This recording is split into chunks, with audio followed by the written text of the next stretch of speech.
എല്ലാവർക്കും നമസ്കാരം. What is Jen's reading? നീയും ഞാനും നോവലിലെ പ്രണയങ്ങൾ എന്നതാണ് നമ്മുടെ വിഷയം.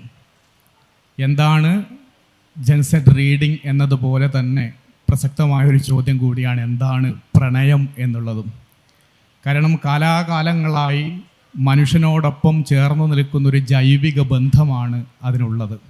എത്രയോ നൂറ്റാണ്ടുകളായി മനുഷ്യൻ അതിനെ പല രീതിയിൽ ആവിഷ്കരിക്കാൻ ശ്രമിക്കുന്നു.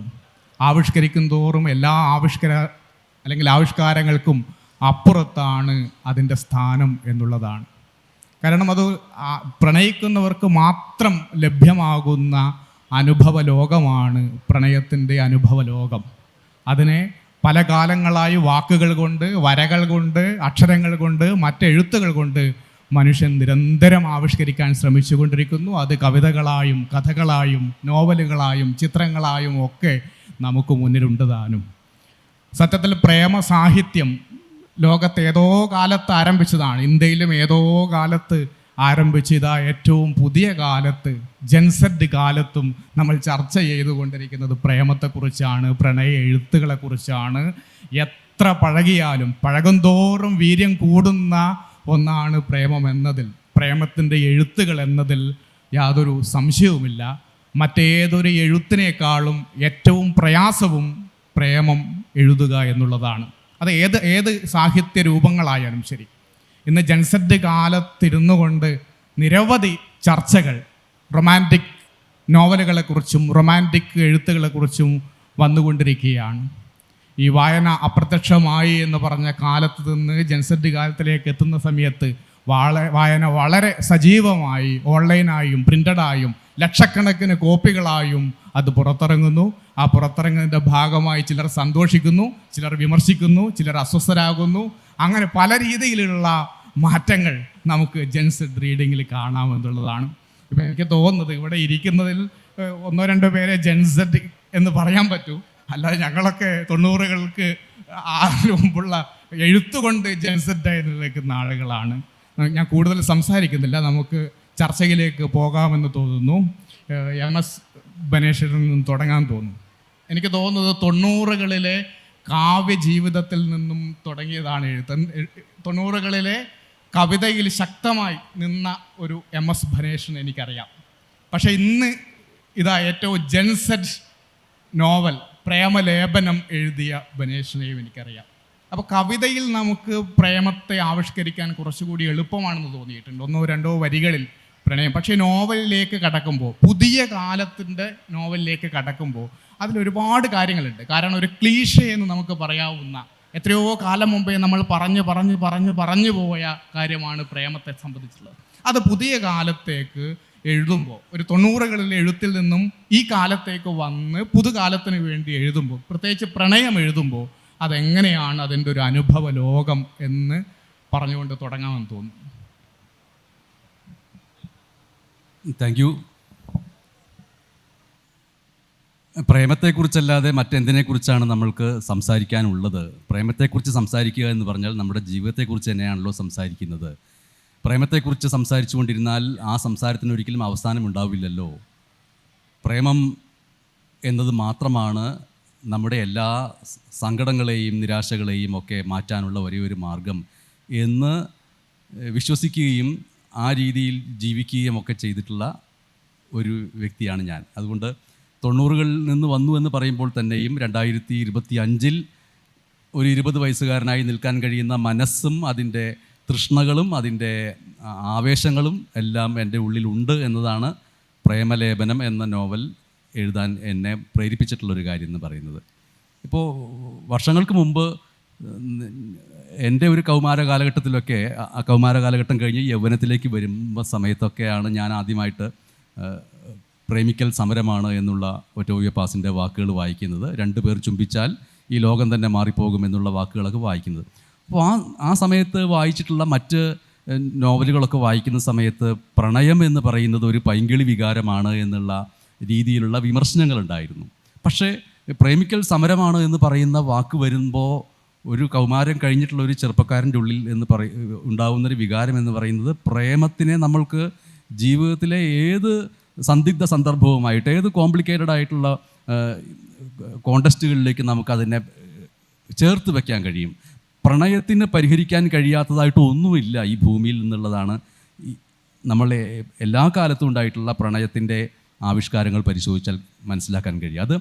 അത് കേവലമായ പൈങ്കിളിത്തം എന്ന് പറഞ്ഞിട്ട് ആക്ഷേപിക്കപ്പെട്ടവരുടെ മുമ്പിലേക്ക് ഒന്നാം ലോക മഹായുദ്ധകാലത്തും രണ്ടാം ലോക മഹായുദ്ധകാലത്തും ഉണ്ടായിട്ടുള്ള സിനിമകൾ നോക്കുക. ആ സിനിമകളിൽ പ്രണയിച്ച് ഇണചേരുന്നതിനിടയിൽ അവരുടെ ശരീരങ്ങൾക്കിടയിലേക്ക് ബോംബ് സ്ഫോടനത്തിൽ വന്ന് വീഴുന്ന വെടിച്ചില്ലുകൾ, കെട്ടിടം തകർന്നു വീഴുന്നത്, അതിനിടയിലും ശരീരങ്ങളുടെ സമീപ ദൃശ്യങ്ങൾ, ഉമ്മ വയ്ക്കുന്നതിൻ്റെ ദൃശ്യങ്ങൾ. അപ്പോൾ ലോകത്തിലെ ഏറ്റവും വലിയ ദാരിദ്ര്യത്തെ, ഏറ്റവും വലിയ യുദ്ധത്തെ, ഏറ്റവും വലിയ സംഘർഷങ്ങളെയൊക്കെ ഒരേ സമയത്ത് നമുക്ക് പ്രണയവുമായിട്ട് ചേർത്ത് വെക്കാൻ കഴിയുന്ന അനവധിയായിട്ടുള്ള സാധ്യതകളുണ്ട്. പക്ഷെ പ്രണയത്തെ നമ്മൾ എങ്ങനെയാണ് അപ്രോച്ച് ചെയ്യുക, പ്രണയത്തെ നമ്മൾ എങ്ങനെയാണ് ഫേസ് ചെയ്യുക, ലവിനോട് എങ്ങനെയാണ് നമ്മൾ മുഖാമുഖം നിൽക്കുക, അക്ഷരങ്ങളുടെ മുമ്പിൽ പ്രണയത്തെ വെച്ചുകൊണ്ട് നമ്മളെ തന്നെ കണ്ണാടിയിൽ നോക്കുമ്പോൾ നമ്മൾക്ക് നമ്മളോട് ഒരു ഇഷ്ടം തോന്നുന്നുണ്ടെങ്കിൽ അത് എനിക്ക് എന്നോട് തന്നെയുള്ള പ്രണയമാവുന്നു. അതേ സമയത്ത് ആ അക്ഷരങ്ങൾ വെച്ചുകൊണ്ട് എൻ്റെ ചുറ്റുമുള്ളവരെ നോക്കുമ്പോൾ നിങ്ങളോടുള്ള പ്രണയമാവുന്നു. അത് ആത്മാവും ഏറ്റവും അധികം താതാത്മ്യം പ്രാപിക്കുന്ന ഒരേപോലെയാവുന്ന ഒരു വേളയിലെത്തുമ്പോൾ അത് രണ്ട് വ്യക്തികൾ തമ്മിലുള്ള പ്രണയമാവുന്നു. അങ്ങനെ നമുക്ക് പ്രണയത്തിനെ പൊളിറ്റിക്സിലേക്ക് കൊണ്ടുപോവാം, വാറിലേക്ക് കൊണ്ടുപോവാം, കണ്ടംപററി ആയിട്ടുള്ള ഇഷ്യൂസിലേക്ക് കൊണ്ടുപോകാം. അങ്ങനെ പ്രണയത്തിൻ്റെ അനവധിയായിട്ടുള്ള സാധ്യതകളുണ്ട്. അപ്പോൾ അത് കേവല പ്രണയം, ഒരു നോവൽ എഴുതുമ്പോൾ അതിൻ്റെ ഒന്നാമത്തെ വരിയിൽ നിന്ന് തന്നെ പ്രണയം ആരംഭിച്ച് അവസാനിക്കുന്നത് വരെയും പ്രണയമായിട്ട് കൊണ്ടുപോകുന്നു എന്നല്ല അതിൻ്റെ അർത്ഥം. മറിച്ച് പ്രണയം ഒരു വലിയ ഒരു ലെയറായിട്ട്, ഒരു പ്രതലമായിട്ട് നിൽക്കുന്നു. അതിലൂടെ നമ്മൾക്ക് ജീവിതത്തിനെ എങ്ങനെയൊക്കെ ആവിഷ്കരിക്കാൻ കഴിയുമെന്നുള്ളതാണ് എന്നെ സംബന്ധിച്ചിട്ട് പ്രേമലേപനം എന്ന നോവൽ എഴുതുമ്പോൾ ഉണ്ടാകുന്ന ഏറ്റവും പ്രധാനപ്പെട്ട ഒരു കാര്യം. പിന്നെ എൻ്റെ ഈ നോവലിലെ പ്രണയവും ഗന്ധവും ആണ് അതിലെ പ്രധാനപ്പെട്ട ഒരു വിഷയമായിട്ട് വന്നിട്ടുള്ളത്. നമ്മളുടെ സിനിമകളിലും സാഹിത്യത്തിലും ഒരിക്കലും ഗന്ധം മാത്രം വിഷയമായിട്ടുള്ള ഒന്ന് വന്നിട്ടില്ല. മനുഷ്യ ശരീരത്തിൻ്റെ ഗന്ധം, മനുഷ്യരുടെ വസ്ത്രങ്ങളുടെ ഗന്ധം, നടന്നു വരുമ്പോൾ മറ്റു മനുഷ്യരിൽ നിന്ന് വരുന്ന ഗന്ധങ്ങൾ, നമ്മുടെ ചുറ്റുപാടുമുള്ള പ്രകൃതിയുടെ ഗന്ധങ്ങൾ, ഭക്ഷണത്തിൻ്റെ ഗന്ധങ്ങൾ, ഇതൊക്കെ ആത്യന്തികമായിട്ട് ഏതൊക്കെ രീതിയിൽ നമ്മളുടെ സ്നേഹത്തെയും പ്രണയത്തെയും ഒരു വ്യക്തിക്ക് മറ്റൊരു വ്യക്തിയോടുള്ള ക്രഷിനെയൊക്കെ എങ്ങനെയൊക്കെ സ്വാധീനിക്കാൻ സാധ്യതയുണ്ട് എന്നുള്ള കാര്യം കൂടി ഈ പ്രണയത്തിൻ്റെ ഒരു പാരലായിട്ട് പോകുന്നുണ്ട് എന്നുള്ളതാണ് പ്രാഥമികമായിട്ടും ഈ പ്രേമലേപനം എന്ന നോവൽ. ഈ ഒരു പ്രായമെന്ന് പറയുമ്പോൾ നിങ്ങൾ എൻ്റെ പ്രായത്തെ ഏത് രീതിയിൽ കണക്കാക്കുമെന്ന് നിങ്ങൾ തന്നെ വിചാരിക്കുക. ഞാൻ എൻ്റെ പ്രായം പറയുന്നില്ല. പക്ഷേ എൻ്റെ ഉള്ളിൽ ഒരു 20കാരൻ ഇപ്പോഴും ഉണ്ട് എന്നുള്ളതാണ്. ആ 20കാരൻ്റെ തൃഷ്ണകളും ആവേശങ്ങളും ഇപ്പോഴും ഉണ്ട് എന്നുള്ളതാണ്. ഒരു മെട്രോ ട്രെയിനിൽ യാത്ര ചെയ്യുമ്പോൾ ഒരു 17കാരി 20 വയസ്സുകാരി നിറയെ കീറിപ്പറിഞ്ഞ ഒരു ജീൻസ് ഇട്ട് യാത്ര ചെയ്യുമ്പോൾ അത് കീറിപ്പറിഞ്ഞതല്ല എന്നും അതിൽ വലിയൊരു സ്വാതന്ത്ര്യമുണ്ട് എന്നും അതൊരു സ്വാതന്ത്ര്യത്തിൻ്റെ പ്രഖ്യാപനമാണ് എന്നും മനസ്സിലാക്കിയിട്ട് ആ ആളോട് ചെന്ന് പരിചയപ്പെടാനും, പ്രത്യേകിച്ചും 20-25 വയസ്സുള്ള ചെറുപ്പക്കാരുമായിട്ട് വലിയ കമ്പനി കൂടാനും അവരുടെ കൂടെ യാത്ര പോകാനും കഴിയുന്ന ഒരു മനസ്സെനിക്കുള്ളത് കൊണ്ടുകൂടിയാണ് ആ ഒരു വൈബിനൊപ്പം എനിക്ക് എൻ്റെ അക്ഷരങ്ങളെ ഒരു കുതിരകളെ പോലെ വഴിതിരിച്ചു വിടാൻ കഴിയുന്നതെന്നാണ് ഞാൻ മനസ്സിലാക്കുന്നത്. അതുകൊണ്ട് പ്രേമലേപനത്തിനകത്ത് പ്രണയത്തിൻ്റെ ഗന്ധമുണ്ട്, സുഗന്ധമുണ്ട്, ഗന്ധത്തിൻ്റെ പലതരത്തിലുള്ള തലങ്ങളും ഉണ്ട്. ഇത്രയും പോലെ. പ്രണയം കേവലമായി പൈങ്കിളിവൽക്കരിക്കപ്പെടേണ്ട ഒന്നല്ലെന്നും അതിന് വിശാലമായ ഒരു ലോകബോധമുണ്ടെന്നാണ് MS ബനേഷ് പറഞ്ഞിരിക്കുന്നത്. പക്ഷേ സാധാരണഗതിയിൽ പ്രേമം എഴുതുമ്പോൾ നമ്മളൊക്കെ ആയാലും ഇതൊരു പൈങ്കിളി അല്ലേ, പൈങ്കിളി പുസ്തകമല്ലേ എന്ന് വിമർശനം നേരിടുന്നതാണ്. അപ്പോൾ സ്വാഭാവികമായും ശ്രീപാർവതി എഴുതുമ്പോൾ ഇങ്ങനൊരു പൈങ്കിളി വൽക്കരിക്കപ്പെടുന്നൊരു ലോകമാണ് എന്ന് വിമർശനങ്ങളൊക്കെ ഉന്നയിക്കുമ്പോൾ സ്വന്തം പ്രണയ എഴുത്ത്, ഇപ്പോൾ പ്രണയത്തിൽ തുടങ്ങി ക്രൈം ഫിക്ഷനിലൂടെ വീണ്ടും അടുത്ത നോവലും പ്രണയമാണ്. അപ്പോൾ അതിൻ്റെ ഒരു എഴുത്ത് വഴികളിൽ എങ്ങനെയാണ് ഇതിനെ കാണുന്നത് എന്നതാണ്. നമസ്കാരം. എഴുത്ത് തുടങ്ങിയത് തീർച്ചയായിട്ടും പ്രണയത്തിൽ നിന്ന് തന്നെയാണ്. ഒരു പ്രണയ കവിതകളുടെ സമാഹാരം പ്രണയപാതി, രണ്ടാമത്തത് ഒരു പ്രണയ നോവൽ മീനുകൾ ചുംബിക്കുന്നു, അതൊരു ലെസ്ബിയൻ പ്രണയമായിരുന്നു. പിന്നീടാണ് ഭയത്തിലേക്കും കൊലപാതകത്തിലേക്കും ഒക്കെ കടന്നു വന്നത്. പക്ഷേ ഇതൊക്കെ എഴുതുമ്പോഴും അതിനകത്തൊക്കെയും ഒരു പ്രണയത്തിൻ്റെ നേർത്ത ഛായകൾ എല്ലാ പുസ്തകത്തിലും നൽകാൻ വായിച്ചവർക്കറിയാം, എല്ലാ പുസ്തകത്തിലും എവിടെയെങ്കിലുമൊക്കെ പ്രണയം പറയുന്നുണ്ട്. അപ്പോൾ സത്യത്തിൽ പ്രണയം ഒഴിവാക്കിയിട്ടുള്ള ഒരു എഴുത്ത് ഉണ്ടായിട്ടില്ല എന്ന് തന്നെ പറയേണ്ടി വരും. ഒരു കൊലപാതകം നടത്തിയാലും എവിടെയെങ്കിലുമൊക്കെ ഒരു പ്രണയം അവശേഷിക്കുന്ന ഒരു എഴുത്ത് എനിക്കിഷ്ടമാണ്. പ്രണയത്തെക്കുറിച്ച് എഴുതാനും ഭയത്തെക്കുറിച്ച് എഴുതാനും ഒരുപാട് ഇഷ്ടമാണ്. അതുപോലെ പ്രണയിക്കാനും ഭയക്കാനും മറ്റുള്ളവരെ ഭയപ്പെടുത്താനും അങ്ങനെയൊക്കെയുള്ള രീതിയിൽ എഴുതാനും വായിക്കാനും ഇഷ്ടമുള്ള ഒരാളാണ്. അതുകൊണ്ടായിരിക്കാം കൂടുതലും ഈ പറഞ്ഞ പോലെ അത് പ്രണയമാണെങ്കിലും ക്രൈമാണെങ്കിലും ഭീതിയാണെങ്കിലും വായിക്കാനും എഴുതാനും ഇഷ്ടമാണ്. പിന്നെ പ്രണയത്തെക്കുറിച്ച് നമ്മൾ പറയുമ്പോൾ വീണ്ടും ക്രൈമിൽ നിന്ന് വീണ്ടും ഒരു പക്ക പ്രണയ നോവൽ എന്ന് പറയുന്ന ഒരു ഐഡിയയിലേക്ക് വന്നിട്ടുണ്ട്. എനിക്ക് തോന്നുന്നു നമുക്ക് ഓരോ കാലത്തും ഓരോ തരത്തിലായിരിക്കും പ്രണയം തോന്നുന്നു. അപ്പം പ്രണയപാതി എന്ന് പറയുന്ന ആദ്യത്തെ പുസ്തകം എഴുതിയ സമയത്തുള്ള അത് ഒരു പ്രണയത്തെ അറിഞ്ഞു തുടങ്ങിയ അല്ലെങ്കിൽ എന്താണ് പ്രണയമെന്ന് ആദ്യമായിട്ട് കേട്ട ഒരു സമയത്തുണ്ടായിരുന്ന ഒരു അനുഭവത്തിൽ നിന്നുണ്ടായ കുറേ വാക്കുകളും വാചകങ്ങളും ഒക്കെ തന്നെയാണത്. പക്ഷേ പിന്നീട് ഓരോ കാലം കഴിയുന്തോറും നമ്മൾ പ്രണയത്തെ കൂടുതൽ അറിയുകയും നമ്മളെ കൂടുതൽ മനസ്സിലാക്കുകയും ഒക്കെ ചെയ്യുമ്പോൾ എന്താണ് കൂടുതൽ പ്രണയമെന്ന് നമ്മൾ മനസ്സിലാക്കും. ഇപ്പോൾ എനിക്ക് തോന്നുന്നു പ്രണയമെന്ന് പറഞ്ഞാൽ ഒരു സമാധാനമാണ് അല്ലെങ്കിൽ ആനന്ദമാണ് എന്നൊക്കെ പറയും. കഴിഞ്ഞ ദിവസം ഞാനൊരു റീല് ഷെയർ ചെയ്തിരുന്നു, ലാലേട്ടൻ ഓഷോയെക്കുറിച്ച് പറഞ്ഞൊരു റീല്. അതായത് നിങ്ങൾ പ്രണയമെന്ന് പറഞ്ഞാൽ ദുഃഖമാണെന്ന് നിങ്ങൾ വിശ്വസിക്കുന്നുണ്ടോ? നിങ്ങൾ പ്രണയത്തിൽ ദുഃഖിക്കുന്നുണ്ടെങ്കിൽ അത് പ്രണയമല്ല, ആനന്ദമാണ് പ്രണയം എന്ന ഒരു ഡയലോഗ് ഓഷോയുടെ പുസ്തകത്തിൽ നിന്നുള്ളതാണ്. സത്യത്തിൽ നമ്മൾ ആലോചിക്കുമ്പോൾ നമ്മൾ ഓരോ പ്രണയ പുസ്തകം എഴുതുമ്പോഴും എന്താണ് അതിൻ്റെ ഒരു ബേസ് എന്ന് ആലോചിക്കും. ശരിക്കും എന്തായിരിക്കും എന്ന് ആലോചിക്കുമ്പോൾ ഓരോരുത്തർക്കും ഓരോന്നായിരിക്കും പ്രണയം എന്ന് പറയുന്നത്. പക്ഷേ ഞാൻ എൻ്റെ ഒരു പ്രണയം എന്ന് എഴുതാൻ ആലോചിക്കുമ്പോൾ അല്ലെങ്കിൽ ജീവിതത്തിലാണെങ്കിൽ പോലും ആലോചിക്കുമ്പോൾ അതെപ്പോഴും ഒരു സമാധാനത്തിലോ അല്ലെങ്കിൽ എന്താ പറയുക സ്വാതന്ത്ര്യത്തിലോ ആനന്ദത്തിലോ ഒക്കെ നിലനിൽക്കുന്ന ഒരു കാര്യമായിരിക്കും. അതുകൊണ്ട് തന്നെ എപ്പോഴും പ്രണയത്തെക്കുറിച്ച് എഴുതാനും വായിക്കാനും, അതുപോലെ തന്നെ വീണ്ടും ഈ ഒരു നോവൽ കഴിഞ്ഞിട്ട് അടുത്തത് വീണ്ടും ഒരു ക്രൈം ഫിക്ഷൻ തന്നെ ആയിരിക്കും, അതിലും പ്രണയം ഉണ്ടായിരിക്കുമെന്ന് ആഗ്രഹിക്കുന്നു. അതില്ലാതെ നമുക്ക് ജീവിതം ഇല്ലല്ലോ. Thank you. ഓരോ കാലത്തും ഓരോ രീതിയിലാണ് പ്രണയം ആവിഷ്കരിക്കപ്പെടുന്നത് എന്നാണ് ശ്രീപാർവതി പറഞ്ഞിരിക്കുന്നത്. മാത്രമല്ല ഈ കാലത്ത് ജൻസെറ്റ് കാലത്ത് പ്രണയം ആനന്ദമാണ് എന്നും പറഞ്ഞു. എനിക്ക് തോന്നുന്നു നമുക്ക് പ്രണയം ആനന്ദമാണ്, എഴുതുന്നതും ആനന്ദമാണ്. പക്ഷേ ഈ കാലത്ത് പ്രണയം എഴുതി കഴിഞ്ഞ ശേഷം കിട്ടുന്ന റെസ്പോൺസ് അത്ര ആനന്ദമാണോ എന്നുള്ളത് വളരെ സംശയമാണ്. എൻ്റെ വ്യക്തിപരമായ അഭിപ്രായമാണ്. തീർച്ചയായും ജിസ്മ എനിക്ക് തോന്നുന്നു എൻ്റെ അരുമയായ പക്ഷിക്ക് എന്ന നോവൽ എഴുതി, പുതിയ നോവൽ വീണ്ടും വന്നിരിക്കുന്നു, അടുത്ത നോവലും ഇറങ്ങാൻ പോകും. എല്ലാം പ്രണയത്തെ ബേസ് ചെയ്തുകൊണ്ടാണ്. എങ്ങനെയാണ് ജിസ്മയുടെ ഒരു പ്രണയ എഴുത്തിൻ്റെ അനുഭവ ലോകം എന്നതാണ്. ആദ്യം തന്നെ എൻ്റെ വേദിയിലിരിക്കുന്ന സദസ്സിലിരിക്കുന്ന എല്ലാവർക്കും നമസ്കാരം. ഇത് 3-ാം തവണയാണ് ഞാൻ KLF വേണ്ടി ഈ കടൽ തീരത്തെത്തുന്നത്. ആദ്യത്തെ 2 തവണ ഒരു ചിത്രകാരിയായിട്ടായിരുന്നു, ഇന്ന് ഒരു എഴുത്തുകാരിയായിട്ടാണ് ഞാനിവിടെ ഇരിക്കുന്നത്. എൻ്റെ ആദ്യ നോവലായ എൻ്റെ അരുമയായ പക്ഷിക്ക് എന്ന പുസ്തകത്തിലൂടെ എൻ്റെ വായനക്കാർ എനിക്ക് നൽകിയ സ്നേഹമാണ് ഞാനിന്നിവിടെ ഇരിക്കാനുള്ള കാരണം.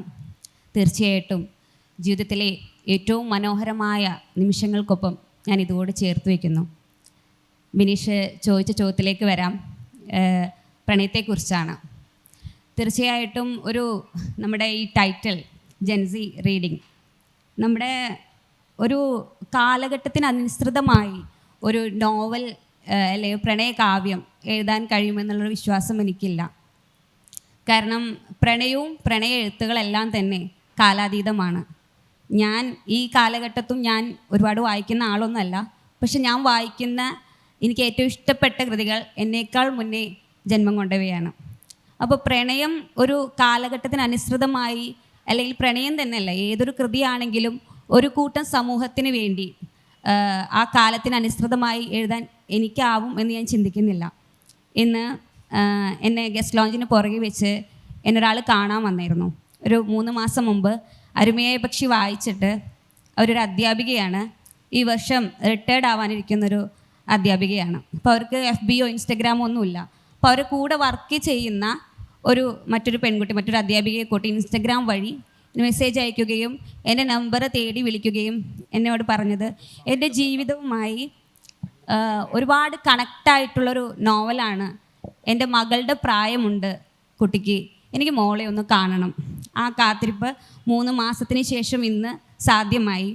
അപ്പോൾ തീർച്ചയായിട്ടും 2024 ജൂൺ മാസത്തിൽ ഞാൻ ഇറക്കിയ ഒരു അരുമയായ പക്ഷി എന്ന ഈ ആധുനിക കാലഘട്ടത്തിൽ ഇറങ്ങിയ ഒരു പുസ്തകം ആ ഒരു വ്യക്തിക്ക് അത്രമേൽ കണക്റ്റ് ആയിട്ടുണ്ടെങ്കിൽ എനിക്ക് തോന്നുന്നു പ്രണയ എഴുത്തുകൾക്ക് പ്രായമില്ല, കാലമില്ല, കാലഘട്ടമില്ല. ഇപ്പോൾ ഈ ഒരു ചോദ്യത്തിൽ തന്നെ ഒരു ആധുനിക കാല പ്രണയത്തിൻ്റെ കുറേ ഒരു ഷെയ്ഡ് ഉണ്ട് ആ ചോദ്യത്തിൽ. എനിക്ക് തോന്നുന്നു ഇന്നത്തെ കാലത്തെ യൂത്തിന് ഒരു ത്രില്ലറും ഒരു റൊമാൻറ്റിക് ഫിക്ഷനും വെച്ചു കൊടുത്താൽ ഒരു ഭൂരിപക്ഷം പിള്ളേരും എടുക്കുന്നത് ത്രില്ലറായിരിക്കും. എൻ്റെ കൂട്ടത്തിലുള്ള പലരും പറഞ്ഞിട്ടുള്ളൊരു അഭിപ്രായമാണ്. അപ്പോൾ നമ്മൾ തെറ്റിദ്ധരിക്കുകയാണ്. ഇന്നത്തെ യൂത്തിനൊക്കെ നമ്മൾ ഒരു നിസ്സാരം എന്തെങ്കിലുമൊക്കെ കൊടുത്തു കഴിഞ്ഞാൽ തൃപ്തിപ്പെടുന്നതല്ല നമ്മളെ യൂത്ത് എന്ന് പറയുന്നത്. മാത്രമല്ല പ്രണയത്തിലേക്ക് വരുവാണെങ്കിൽ ഇത്രയും കാലങ്ങളായിട്ട് സാഹിത്യമെന്ന് പറഞ്ഞ് ഉള്ള കാലഘട്ടം എല്ലാ കാലത്തും എഴുതപ്പെട്ടതും ഒരുപാട് വായിക്കപ്പെട്ടതുമായൊരു സബ്ജക്റ്റാണ് നമ്മൾ പ്രണയം. അപ്പോൾ ആവർത്തിച്ചെഴുതുന്ന ആ ഒരു സബ്ജക്റ്റിൽ എന്തെങ്കിലുമൊക്കെ പുതുമ വായനക്കാർക്ക് കിട്ടിയില്ലെങ്കിൽ അത് സ്വീകരിക്കപ്പെടാൻ ഇത്തിരി പ്രയാസമാണ്. അപ്പം ഞാൻ വിശ്വസിക്കുന്നത് എൻ്റെ അരുമയായ പക്ഷി എന്ന നോവൽ ഒരു ചുരുങ്ങിയ കാലഘട്ടം കൊണ്ട് എനിക്ക് കുറച്ച് നല്ല വായനക്കാരെ സത്യം പറഞ്ഞാൽ വായിക്കുന്നത് ഓക്കെ, പക്ഷെ അതിലൂടെ എന്നെയും അവർ സ്നേഹിക്കുന്നു എന്ന് പറയുമ്പോൾ പ്രണയത്തിനേക്കാൾ അപ്പുറത്ത് പ്രണയത്തിൻ്റെ നമ്മൾ കാണുന്നതും സംസാരിക്കുന്നതും അല്ലെങ്കിൽ ജയപരാജയങ്ങൾ നമ്മൾ സംസാരിക്കുകയും എഴുതുകയും ചെയ്യാറുണ്ട്. പക്ഷെ പ്രണയത്തിന് ജീവിതത്തിൽ അതിനപ്പുറത്തേക്ക് കുറച്ച് ഭാവങ്ങളുണ്ട്. അപ്പോൾ അത്തരം കുറച്ച് ഭാവങ്ങളെക്കുറിച്ച് ഞാൻ എൻ്റെ അരുമയായ പക്ഷിയിൽ ചർച്ച ചെയ്തിട്ടുണ്ട് എന്നുള്ള വിശ്വാസമാണ് ആ വായനക്കാരെ എന്നിലേക്ക് എത്തിച്ചതെന്ന് ഞാൻ വിശ്വസിക്കുന്നു. അപ്പോൾ പുതിയ കാലമാണെങ്കിലും പഴയ കാലമാണെങ്കിലും പ്രണയമാണ്. പ്രണയത്തിന് അപ്പോൾ ഒരു കാലഘട്ടത്തിന് വേണ്ടി എഴുതിയൊരു കൃതിയല്ല ഒരിക്കലും എൻ്റെ അരുമയായ പക്ഷി. എല്ലാ കാലത്തും പ്രണയകാവ്യങ്ങൾ കാലാതീതമായി നിലനിൽക്കുന്നതിൻ്റെ കൂടെ എൻ്റെ അരുമയായ പക്ഷിയും നിലനിൽക്കട്ടെ എന്ന് ഞാൻ ആഗ്രഹിക്കുന്നു. കാരണം എഴുതിയിട്ടുള്ളത് പ്രണയമാണ്. പ്രണയത്തിന് കാലമില്ല, പ്രായമില്ല, കാലഘട്ടമില്ല. ഇത്രയും വലിയ സദസ്സിന് മുന്നിൽ ആദ്യമായിട്ടാണ് അതിൻ്റെ ഒരു നെർവസ് ഉണ്ട് എനിക്ക്. പ്രണയത്തിന് കാലമോ പ്രായമോ ഇല്ലെന്നും അതുകൊണ്ട് പ്രണയ എഴുത്തുകൾക്കും അതൊന്നും ബാധകമല്ലെന്നുമാണ് ജിസ്മ പറഞ്ഞിരിക്കുന്നത്. മാത്രമല്ല എന്തെങ്കിലും ഒരു പുതുമ എഴുത്തുകാർക്ക് പ്രണയ എഴുത്തിൽ നൽകണമെന്നുള്ളതും എനിക്ക് തോന്നുന്നത് പുതിയ കാലത്ത് യുവതലമുറ ഏറ്റവും കൂടുതൽ ഏറ്റെടുത്ത ഒരു പുസ്തകത്തിൻ്റെ ഉടമയാണ് നിംന. ഇപ്പോഴും അത് സജീവമായി സഞ്ചരിച്ചു കൊണ്ടിരിക്കുന്നു. അപ്പോൾ നിംനയുടെ എഴുത്ത് അനുഭവം പ്രണയത്തെ എഴുതുമ്പോൾ നേരത്തെ സൂചിപ്പിച്ചതുപോലെ പുതുതായി എന്തെങ്കിലും കൊടുക്കണം. തീർച്ചയായിട്ടും പുതുതായി എന്തൊക്കെയോ നൽകിയത് കൊണ്ടാണ് അത് ഇത്രയേറെ ചർച്ച ചെയ്യപ്പെടുന്നത്. അതിനെക്കുറിച്ച് നിംന. വേദിയിലും സദസ്സിലും ഇരിക്കുന്ന എല്ലാവർക്കും നമസ്കാരം. ആദ്യമായിട്ട് തന്നെ KLFൻ്റെ 8th എഡിഷൻ്റെ ഫസ്റ്റ് ഡേ ആണ്. അപ്പോൾ ഞാൻ ഇങ്ങോട്ട് വരുന്ന സമയത്ത് കുറച്ച് കോൺഫിഡൻ്റ് ആയിട്ടാണ് വരുന്നത്. കാരണം ഞാൻ വിചാരിക്കുന്നത് ഫസ്റ്റ് ഡേ ആണല്ലോ, ഉച്ച സമയമാണല്ലോ, ഒരു മനുഷ്യരുണ്ടാവില്ല എന്നുള്ള പ്രതീക്ഷയിലാണ് വരുന്നത്. ഇവിടെ വന്ന് നോക്കുമ്പോൾ ഒരു സീറ്റ് പോലും ഒഴിവില്ലാതെ ആളുകളുണ്ട്. ഈ സപ്താഹത്തിനൊക്കെ പോകുന്ന സമയത്ത് കുറച്ച് പേര്, എൻ്റെ അമ്മയൊക്കെ സപ്താഹത്തിന് പോകുന്നത് ഉറങ്ങാൻ വേണ്ടിയിട്ടാണ്. അങ്ങനെ കുറച്ച് പേര് ഉറങ്ങുന്നൊക്കെ ഉണ്ട്. ബട്ട് എന്താണെങ്കിലും ഈ വേദി നിറയെ ആളുകളാണ്. അപ്പോൾ അത് ഒരേ സമയം സന്തോഷവും അതേസമയം ഭയങ്കര റെസ്പോൺസിബിളായിട്ട് ഫീൽ ചെയ്യാണ്. കാരണം നിങ്ങളുടെ വിലപ്പെട്ട സമയം മാറ്റിവെച്ച് 1 മണിക്കൂറാണെങ്കിൽ 1 മണിക്കൂർ നിങ്ങൾ ഞങ്ങൾക്ക് മുന്നിൽ ഇരിക്കുന്നുണ്ടെങ്കിൽ ആ സമയം വെർത്താക്കുക എന്നുള്ളൊരു റെസ്പോൺസിബിലിറ്റി കൂടി ഉള്ളതുകൊണ്ട് കുറച്ച് നെർവസ് ആയിട്ടാണ് ഞാനും ഇരിക്കുന്നത്. പക്ഷെ എന്നിരുന്നാലും ഞങ്ങളെ കേൾക്കാൻ വേണ്ടി നിങ്ങളുടെ സമയം മാറ്റിവെച്ച് ഇവിടെ എത്തിയ എല്ലാവരോടും ഹൃദയത്തിൻ്റെ ഭാഷയിൽ ആദ്യം തന്നെ നന്ദി പറയാണ്. ഈ സെഷൻ്റെ പേര് വാട്ട് ഈസ് ജെൻസൺ റീഡിങ് എന്നുള്ളതാണ്. അപ്പം ഞാൻ വന്നപ്പോൾ അതിലെ സ്പീക്കേഴ്സിനൊക്കെ നോക്കി. അപ്പം എൻ്റെ ഒരു മൊത്തത്തിലുള്ളൊരു ഐഡിയ വെച്ചിട്ട് എനിക്ക് തോന്നുന്നു ഞാൻ മാത്രമാണ് ഇവിടെ ജെൻസിയിൽ പെടുന്ന ഒരാൾ. ഞാൻ 97 ബോണാണ്. 97 ബോൺ എന്ന് പറഞ്ഞാലും അതൊരു ഏർലി ജെൻസിയാണ്. ഓക്കെ ശരിയെന്ന് പറഞ്ഞിട്ട് ഞാൻ വീണ്ടും ഇതിൻ്റെ ബാക്കി KLFലെ സെഷൻസൊക്കെ നോക്കുമ്പോൾ ജെൻസെറ്റ് വരുന്ന ഒരു 4 5 സെഷൻ ഉണ്ട്. ആ സെഷൻ മൊത്തം മോഡറേറ്റ് ചെയ്യുന്നതോ സ്പീക്ക് ചെയ്യുന്നതോ ബിനീഷേട്ടറാണ്. അപ്പം ഞാൻ ബിനീഷേട്ടനോട് ചോദിച്ചു, ഇത് എന്ത് രീതിയിലാണ് നിങ്ങളെ പിടിച്ചിട്ട് എല്ലാ ജെൻസിയിലും കൊണ്ടിടുന്നത്, അത് എന്താണ് അതിൻ്റെ ഒരു ഗുഡൻസ്? അപ്പം ബിനീഷേട്ടൻ പറഞ്ഞു, ഞാൻ അധികം വൈകാതെ എൻ്റെ SSLC സർട്ടിഫിക്കറ്റിൻ്റെ ഒരു പതിപ്പ് എവിടെയെങ്കിലുമൊക്കെ ഒന്ന് പോസ്റ്റ് ചെയ്യുന്നതാണ് എന്ന് പറഞ്ഞു. അപ്പോൾ ജെൻസി കാലത്തിനെ കുറിച്ച് പറയണമെങ്കിൽ, എന്താണ് ജെൻസി റീഡ് ചെയ്യുന്നതെന്ന് പറയണമെങ്കിൽ, അവരുടെ പ്രണയത്തെക്കുറിച്ച് സംസാരിക്കണമെങ്കിൽ, ഞാനൊരു ഓൾഡ് സ്കൂൾ ലവ് പോകുന്ന ഒരാളാണ്. അപ്പം ഞാനും ഒരുപാട് പഠിക്കേണ്ടതുണ്ട്, അറിയേണ്ടതുണ്ട് എന്നുള്ളൊരു കാര്യം ഞാൻ മനസ്സിലാക്കുന്നത്. അപ്പോൾ ഈ വർഷം എൻ്റെ കല്യാണം കഴിഞ്ഞു. അപ്പോൾ എൻ്റെ എൻഗേജ്മെൻറ്റിൻ്റെ അന്ന് രാത്രി ഞങ്ങൾ കസിൻസ് എല്ലാവരും കൂടെ ഒരുമിച്ചിരുന്ന് ഇങ്ങനെ സംസാരിച്ചുകൊണ്ടിരിക്കുകയാണ്. അപ്പോൾ എല്ലാവരും കൂടി നല്ല വൈബായിട്ടിരിക്കുന്ന ഒരു സമയമാണ്. അപ്പോൾ ഒരു 12:30 ആകുമ്പോൾ എൻ്റെ ഒരു കസിൻ ഉണ്ട്. അപ്പോൾ ആളൊരു 2K കിഡ്, നമ്മൾ 2K കിഡ് എന്ന് പറയുമ്പോൾ 2K കിഡാണ്. അപ്പോൾ അവൻ കോളേജിൽ നിന്ന് വരികയാണ്, ഒരുപാട് ലേറ്റ് ആയിട്ടാണ് വരുന്നത്. പൊതുവേ ഭയങ്കര കൂൾ ആൻഡ് ചിയർഫുൾ ആയിട്ടുള്ള ഒരു പേഴ്സണാണ്. അത് ഭയങ്കര ഡള്ളായിട്ട് ഇരിക്കുകയാണ്. അപ്പം ഞാൻ ചോദിച്ചു, എന്ത് പറ്റിയടാ, എന്താ ഭയങ്കരമായിട്ട്, എന്താ വല്ല പണിയും കിട്ടിയോ എന്നുള്ള രീതിയിൽ ഞങ്ങളിങ്ങനെ ചോദിക്കുകയാണ്. അപ്പോൾ അവൻ അതിന് പറഞ്ഞൊരു മറുപടി ഉണ്ട്. അപ്പോൾ നമ്മൾ ആദ്യം തന്നെ ഒരാൾ കോളേജിലൊക്കെ പഠിക്കുന്ന കുട്ടി വയ്യാതായ ചോദിക്കുന്നു, അവൾ ഇട്ടേച്ച് പോയിണ്ടാവും എന്നുള്ള രീതിയിൽ ഞങ്ങൾ അവനെ കുറേ ടീസ് ചെയ്യാൻ തുടങ്ങി. അപ്പോൾ അവൻ പറഞ്ഞൊരു കാര്യമാണ്, ചെറുതായിട്ടൊന്ന് ബ്രേക്കപ്പായി, പക്ഷേ ബ്രേക്കപ്പായി എന്നൊന്നും പറയാൻ പറ്റില്ല. കാരണം ഞങ്ങൾ ഓൾറെഡി ഒരു സിറ്റുവേഷൻഷിപ്പിലായിരുന്നു. അവൾക്കൊരു ബെസ്റ്റ് ഉണ്ടായിരുന്നു, പക്ഷേ അതെനിക്കൊരു വിഷയമായിരുന്നില്ല. ബിക്കോസ് റിലേഷൻഷിപ്പിൻ്റെ സ്റ്റാർട്ടിങ്ങിൽ ഭയങ്കര ലവ് ബോംബിങ് ആയിരുന്നു.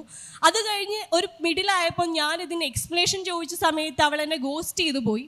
ആ ഗോസ്റ്റ് ചെയ്തത് എനിക്ക് പ്രശ്നമൊന്നുമില്ല, ഞാൻ മൂവ് ഓൺ ചെയ്യും, റിക്കവർ ആവും. പക്ഷേ എന്നെ സോംബിങ് ചെയ്യാതിരുന്നാൽ മതി. പക്ഷേ അവൾക്ക് കുഷനിങ് ഉണ്ടോ എന്ന് എനിക്കൊരു ഡൗട്ട് ഉണ്ടെന്ന്. അപ്പം ഞങ്ങളിത് മൊത്തം കേട്ടിരുന്നു. ഇവന് ഇത് ഭാഷ പറയുന്നത് പോലും മനസ്സിലാവാതാണ് ഞങ്ങളിരിക്കുന്നത്. അപ്പം ഞാൻ ഇവനോട് ചോദിച്ചു, എടാ ഇത് മനസ്സിലാവുന്ന ഭാഷയിലോ വല്ലതും പറയാൻ പറ്റുമോ? അപ്പോൾ അവൻ പറഞ്ഞു, ഇതിന് മലയാളം ഒന്നും ഉണ്ടോയെന്ന് എനിക്കറിയില്ല, ഇത് ഇംഗ്ലീഷ് പറഞ്ഞാൽ ചിലപ്പോൾ മനസ്സിലാവും എന്ന് പറഞ്ഞിട്ട് ഈ ഓരോ വേർഡിന് ഇവൻ എനിക്കൊരു ഇംഗ്ലീഷ് എക്സ്പ്ലനേഷൻ തന്നു. ആ ഇംഗ്ലീഷ് കേട്ടപ്പോൾ എൻ്റെ ഒരു അവസ്ഥ പൃഥ്വിരാജിൻ്റെ ശശി തരൂരിൻ്റെയൊക്കെ ഫേസ്ബുക്ക് ട്വീറ്റ് വായിക്കുന്ന അവസ്ഥയായിരുന്നു. അതുമാണെങ്കിലും ഒന്നും മനസ്സിലാവുന്നില്ല എന്നുള്ളതാണ്. അപ്പം ഞാൻ ഈ ജെൻസി എന്നുള്ള ഈ സെഷന് വരുന്ന സമയത്ത് ഇരുന്നിട്ട് ഇതൊക്കെ ഒന്ന് പഠിച്ചു നോക്കി, എന്താണ് ഈ സംഭവം.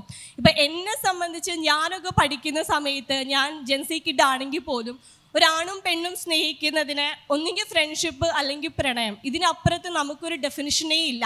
കുറച്ചൊന്ന് അടുത്ത് കഴുകി പറഞ്ഞാൽ അത് പ്രണയം എന്നുള്ളൊരു അതിൽ മാത്രം നമ്മൾ അതിനെ ഒതുക്കുന്നിടത്തുനിന്ന് ഇന്ന് പ്രണയത്തിന് തന്നെ എത്രയോ ഡെഫിനിഷൻ ഉണ്ട്, അതിൽ സബ് കാറ്റഗറി ഉണ്ട്, അതിൽ ഓരോ ആക്ഷനും ഓരോ നിയമം വരെ കൊടുത്തിട്ടുണ്ട്.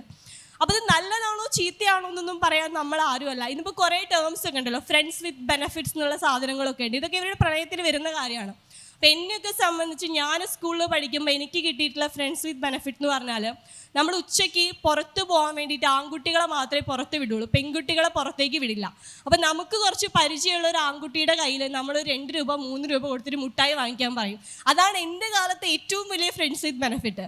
അല്ലെങ്കിൽ നമ്മൾ എക്സാമിന് ഇരിക്കുന്ന സമയത്ത് പേന തീർന്നു പോയൊരു പേന ചോദിക്കുന്നത്, ഒരു ആൺകുട്ടീനൊരു കോമ്പസ് ചോദിക്കുന്നതൊക്കെയാണ് ഫ്രണ്ട്സ് വിത്ത് ബെനഫിറ്റ്. പക്ഷെ ഇന്നത്തെ കാലത്തിൻ്റെ വ്യാഖ്യാനങ്ങൾ, അവർ പ്രണയത്തെ കാണുന്ന രീതിയിൽ ഒരുപാട് പുതുമകളുണ്ട്. അപ്പം ഞാനിപ്പോൾ എഴുതുന്ന സമയത്തും ഞാൻ എക്സ്പീരിയൻസ് ചെയ്യുന്ന ഒരു പ്രണയത്തിനെ കുറിച്ചാണ് ഞാൻ എഴുതുന്നതെന്നാണ് ഞാൻ മനസ്സിലാക്കുന്നത്. പക്ഷെ അതിനപ്പുറവും കുട്ടികൾക്ക് ഒരുപാട് കാര്യങ്ങൾ അറിയാം.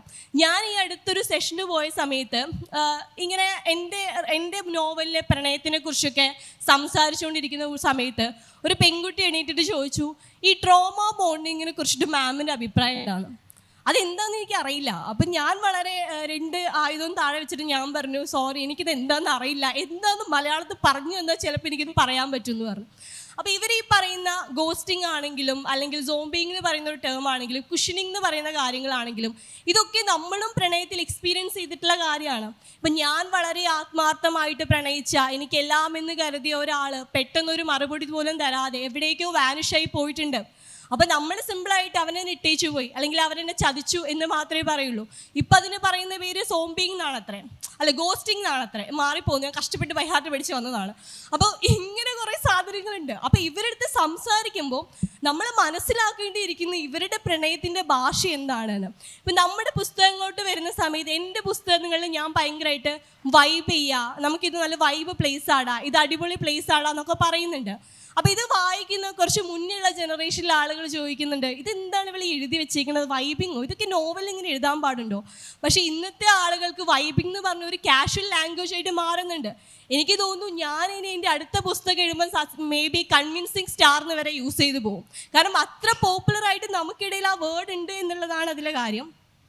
അപ്പം ഇത് തെറ്റാണോ ശരിയാണോ, പണ്ടത്തെ പ്രണയമാണോ ഇപ്പോഴത്തെ പ്രണയമാണോ നല്ലത് എന്നൊക്കെ ചോദിച്ചു കഴിഞ്ഞാൽ അതിന് ആൻസർ ചെയ്യാൻ നമുക്ക് ആർക്കും പറ്റില്ല. കാരണം പ്രണയം എന്ന് പറയുന്നത് രണ്ട് വ്യക്തികൾക്കുള്ളിൽ മാത്രം നടക്കുന്ന ഒരു കാര്യമാണ്. അതിൽ ശരി തെറ്റില്ല, രണ്ട് വ്യക്തികൾ മാത്രമേ ഉള്ളൂ എന്നുള്ളൊരു കാര്യമുണ്ട്. അപ്പം ഞാൻ പ്രണയത്തെക്കുറിച്ച് എഴുതുന്ന സമയത്ത് ഞാൻ എക്സ്പീരിയൻസ് ചെയ്ത പ്രണയത്തെക്കുറിച്ച് പറയുമ്പോൾ അതിൽ ഡേറ്റിംഗ് വരും, അതിൽ ഭയങ്കരമായിട്ട് ഇപ്പോഴത്തെ കാലത്തെ പ്രണയം അവർ യൂസ് ചെയ്യുന്ന കാര്യങ്ങളെല്ലാം കടന്നു വരുന്നുണ്ട്. എനിക്ക് തോന്നുന്നില്ല പണ്ടത്തെ മതിലുകൾക്കപ്പുറം ഇരുന്ന് ബഷീറും നാരായണിയും പ്രണയിച്ച പോലെ, സുധീർ മിശ്രയ്ക്ക് വേണ്ടി വിമല കാത്തിരുന്ന പോലെയൊക്കെ ഇന്നൊരു പ്രണയത്തെക്കുറിച്ച് എഴുതുന്ന സമയത്ത് ആൾക്കാർക്ക് അത് റിലേറ്റ് ചെയ്യാൻ പറ്റുമെന്ന്. അപ്പോൾ അവരെന്താ ചോദിക്കും, ഇത്ര കാത്തിരിക്കുന്ന എന്തിനാ, ഒരു മെസ്സേജ് ചെയ്താൽ പോരെ, അല്ലെങ്കിൽ ഒരു വീഡിയോ കോൾ ചെയ്താൽ പോരെ എന്ന് ചോദിക്കും. അപ്പോൾ ഇന്നത്തെ കാലത്തിൻ്റെ കഥ പറയുമ്പോൾ നമുക്ക് ഈ രീതിയിലുള്ള വിരഹം എത്രമാത്രം എക്സ്പ്രസ് ചെയ്യാൻ പറ്റും എന്നുള്ളൊരു ഡൗട്ട് അവിടെ ഉണ്ട്. അപ്പം എന്നെ സംബന്ധിച്ച് എന്നോട് എല്ലാവരും ചോദിക്കാറുണ്ട്, എന്ത് ധൈര്യത്തിലാണ് നിങ്ങൾ ഇത്ര സിമ്പിളായിട്ടുള്ളൊരു ഭാഷ ഉപയോഗിച്ചിട്ട് ഇങ്ങനൊരു പുസ്തകം ഇറക്കാൻ എവിടെ നിന്ന് നിങ്ങൾക്ക് ധൈര്യം കിട്ടിയെന്ന്. അതിൻ്റെ ധൈര്യമല്ല, എനിക്ക് ഇങ്ങനെ എഴുതാൻ അറിയുമെന്നുള്ളതാണ് അതിൻ്റെ യാഥാർത്ഥ്യം.